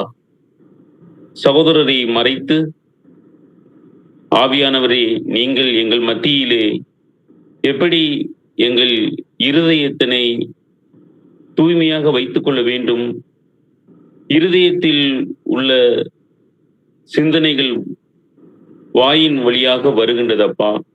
எங்கள் இருதயத்தில் பொல்லாதவைகள் இருந்தால், பொல்லாத வார்த்தைகள், சீர்கேடான வார்த்தைகள் எங்கள் அவயங்களை அழித்துக் கொண்டிருக்கின்றதப்பா. ஆமாண்டவரே, எங்கள் இருதயத்தை சுத்திகரித்துக் கொள்ள வேண்டும் அப்பா. அதற்கு தேவ வசனம் உறுதுணையாக இருக்கின்றது. அந்த விதத்திலே அப்பா, ஒவ்வொரு நாளும் நாங்கள் கலந்து கொள்ளுகின்ற இந்த பைபிள் ஸ்டடியானது எங்கள் இருதயத்தில் பல அதிகாரம் வழியாக, பல வசனங்களின் தேவ வசனங்கள் வழியாக அந்த இருதயம் தேவ வசனத்தால் நிரப்பப்படும் பொழுது ஆண்டவரை பரிபூரணமாக பயபக்தியோடே எங்கள் பரிசுத்தமான இருதயம் தேவ பயத்தோடே பரிபூரணமாகின்றது ஆண்டவரே. அந்த தேவ வசனங்கள் எல்லாம் ஆண்டவரே எங்கள் இருதயத்திலே கொண்டு போய் சேர்க்கப்பட வேண்டும் அப்பா. எந்த வசனமும் வீணாகி போகிவிடக் கூடாது ஆண்டவரே. அப்பொழுதுதான் ஆண்டவரே எங்கள் மற்ற அவயங்களை கட்டுப்பாட்டுக்குள் கொண்டு வர முடியும் அப்பா. அப்படி கட்டுப்பாட்டுக்குள் கொண்டு வரும் பொழுது நாங்கள் நற்கிரியைகள் செய்பவர்களாக மாறுவோம். அந்த நற்கிரியைகளை மற்ற புறஜாதி இனத்தவர்கள் பார்க்கும் பொழுது அவர்கள் ஆத்மாவை இயேசுவின் வசனத்திற்கு மனம் திரும்புவதற்கு ஏதுவாக எங்கள் நற்கிரியைகள், செயல்பாடுகள் எல்லாம் மாற்றப்பட வேண்டும் அப்பா. அதற்கு எங்கள் பரிசுத்தமுள்ள இருதயம் தேவ வசனத்தினால் ஒவ்வொரு நாளும் நிரப்பப்படுவதற்காக கோடான கோடி நன்றி அப்பா. அந்த இருதயத்தில் பொல்லாத விஷயங்கள் இருக்கும் பொழுது எங்கள் நாவில் அது வெளிப்படுகின்றது. அந்த நாவில் வெளிப்படும் பொழுது மற்ற ஜனங்கள் அதை பார்க்கும் பொழுது நாங்கள் பொல்லாதவர்களாக வெளிப்படுத்தப்படுகின்றோம் அப்பா. அப்படிப்பட்ட விதத்திலே நாங்கள் ஒவ்வொரு நாளும் பாவத்தில் விழுந்து விடாமல் ஆண்டவரே, எவ்வளவுக்குள்ள தேவ வசனங்கள் இருதயத்தில் கொண்டு போய் சேர்க்கப்படுகின்றதோ அதன் மூலமாக நாங்கள் நன்மை செய்பவர்களாக இந்த உலகத்திற்கு எடுத்துக்காட்டப்படுகின்றோம். இயேசுவின் உண்மையான பிள்ளைகளாக, ஒழுக்கமுள்ள பிள்ளைகளாக வெளிப்படுத்தப்படுகின்றோம். அந்த விதத்திலே மற்றவர்கள் பார்க்கும் பொழுது இவர்கள் உண்மையிலே இயேசுவின் பிள்ளைகளாக சத்தியத்தை அறிந்து அவருடைய தேவ வசனத்திற்கு கீழ்ப்படிந்து அவருடைய கட்டளைகளுக்கு கீழ்ப்படிந்து நடக்கும் பிள்ளைகளாக இவர்கள் இருக்கின்றார்கள். இவர்களைப் போல நாமும் மாற வேண்டும் என்று அவர்களுக்கு எண்ணங்கள் மாறுவதற்கு நாங்கள் வழிகாட்டியாக இருக்க வேண்டும் அப்பா. அந்த விதத்திலே அப்பா, இதோ உமது சாயலாக, இயேசுவின் சாயலாகவே நாங்கள் மாற வேண்டும். ஆமாண்டவரே, நீங்கள் எப்பொழுதுமே ஆண்டவரே நன்மை உள்ள வார்த்தைகளை போதித்து எல்லா மக்களையும் வழிநடத்தி எல்லாரையும் சீசர்களாக மாற்றினீர்கள் அப்பா. அதே போல ஆண்டவரே, நாங்கள் போகும் பொழுதும் வரும் பொழுதும் வேலை பார்க்கும் பொழுதும் எந்த நேரத்திலும் ஆண்டவரே நாங்கள் தேவ வசனத்தையே தியானித்துக் கொள்ள வேண்டும். அதற்குரிய பாக்கியத்தை தாங்க. எந்த நேரத்திலும் பாவத்திலும் இடறி விழுந்து விடாமல் தேவ வசனம் எங்களோடு இருக்கும் பொழுது எங்கள் இருதயத்தில் பரிபூர்ணமாக நிறைவாக நிரம்பி இருக்கும் பொழுது கண்டிப்பாக நாங்கள் தேவ பயத்தோடே எங்கள் வாழ்க்கை முறையை மாற்றிக்கொண்டு மனம் திரும்பி இயேசுவின் பிள்ளைகளாக வாழக்கூடிய அந்த அற்புதமான பாக்கியத்தை தந்து நீதிமான்களாகவும் பரிசுத்தமான்களாகவும் ஏதோ நீ தரக்கூடிய இந்த ரட்சிப்பை பெற்று நித்திய ஜீவனை பெறுவதற்குரிய அனைத்து பாக்கியத்தையும் பெறுவோம் என்று மன உறுதியோடு இருக்க வேண்டும் அப்பா. எந்த நேரத்திலும் நாங்கள் மனம் தளர்ந்து விடக்கூடாது ஆண்டவரே. ஏதோ இந்த நேரத்திலே கூட ஆண்டவரே, இந்த கூடுகையிலே பங்கு பெறுகின்ற சகோதரர்கள், சகோதரிகள், பிள்ளைகள், பெரியவர்கள் யாராவது மனம் திரும்பி ஆண்டவரே நன்மையானவைகளே இந்த இருதயத்திலே கொண்டு போய் சேர்க்க வேண்டும். அப்பொழுது நம் நாவில் வரும் வார்த்தைகள், நம் குடும்பத்தில் உறவாடும் பொழுது நாவில் வரும் வார்த்தைகள் பரிசுத்தமுள்ள வார்த்தைகளாக மற்ற குடும்ப உறுப்பினர்களை மனமாற்றம் அடைய செய்து இயேசுவின் பிள்ளைகளாக வாழக்கூடிய அந்த பாக்கியத்தை தருவதற்கு நாம் வழிகாட்டியாக உறுதுணையாக இருப்போம். யார் யாரெல்லாம் ஆண்டவராக இயேசு கிறிஸ்து தேர்ந்தெடுத்து அவர்களுக்கு சுவிசேஷம் அறிவிக்க வேண்டும் என்று நம்மை நியமித்திருக்கிறாரோ அவர்களையெல்லாம் சென்று நாம் சுவிசேஷம் அறிவிக்கும் பொழுது அந்த ஆத்மா உண்மையாகவே இயேசுவின் தேவ வசனத்தை கேட்டு அறிந்து இயேசுவின் பிள்ளைகளாக மாறக்கூடிய பாக்கியத்தை தருவதற்கு நம் நற்செயல்கள், நம் நற்கிரிகள் வழிகாட்டியாக இருக்கும் அப்பா. ஆமாண்டவரே, இந்த அற்புதமான நேரத்தை கொடுத்து கொண்டவைக்காக கொடான கோடி நன்றி அப்பா. சகோதரரை மறைத்து பல வசனங்களை வெளிப்படுத்தியிருக்கின்றீர். அதன்படி நாங்கள் ஒவ்வொரு நாளும் கேட்டுக்கொண்டே இருக்கின்றோம். ஆமாண்டவரை, கேட்டுக்கொள்பவர்களாக மட்டுமில்லாமல் ஒவ்வொரு நாளும் ஆண்டவரை தேவ வசனத்தை கை கொண்டு இருதயத்தில் எல்லா தேவ வசனத்தையும் கொண்டு நிரப்பும் பொழுது எங்கள் அவயங்கள் ஒவ்வொன்றும் ஆண்டவரை தேவ வசனத்தால் மட்டுமே திடப்படுத்தி எங்களை ஒவ்வொரு நாளும் வழிநடத்தி இயேசுவின் பிள்ளைகளாக மென்மேலும் வளர நித்திய ஜீவனை பெறுவதற்காக, இரண்டாம் வருகையின் பொழுது நித்திய ஜீவனை பெறுவதற்காக, உமது ரட்சிப்பை முழுமையாக பரிபூரணமாக அடைவதற்காக தேவ பயத்தோடு எங்க வாழ்க்கை பயணத்தை மாற்றிக்கொள்ள கிருபை தருவின் நம்பிக்கையோடு ஜெபிக்கிறோம். இந்த கூடுதலில் கலந்து கொண்ட அனைவரையும் இயேசு கிறிஸ்துவின் மகா பரிசுத்த நாமத்தினாலே ஜெபிக்கிறோம் எங்கள் ஜீவனுள்ள நல்ல பிதாவே. ஆமேன். ஆமென். ஆமென். Thank you, brother.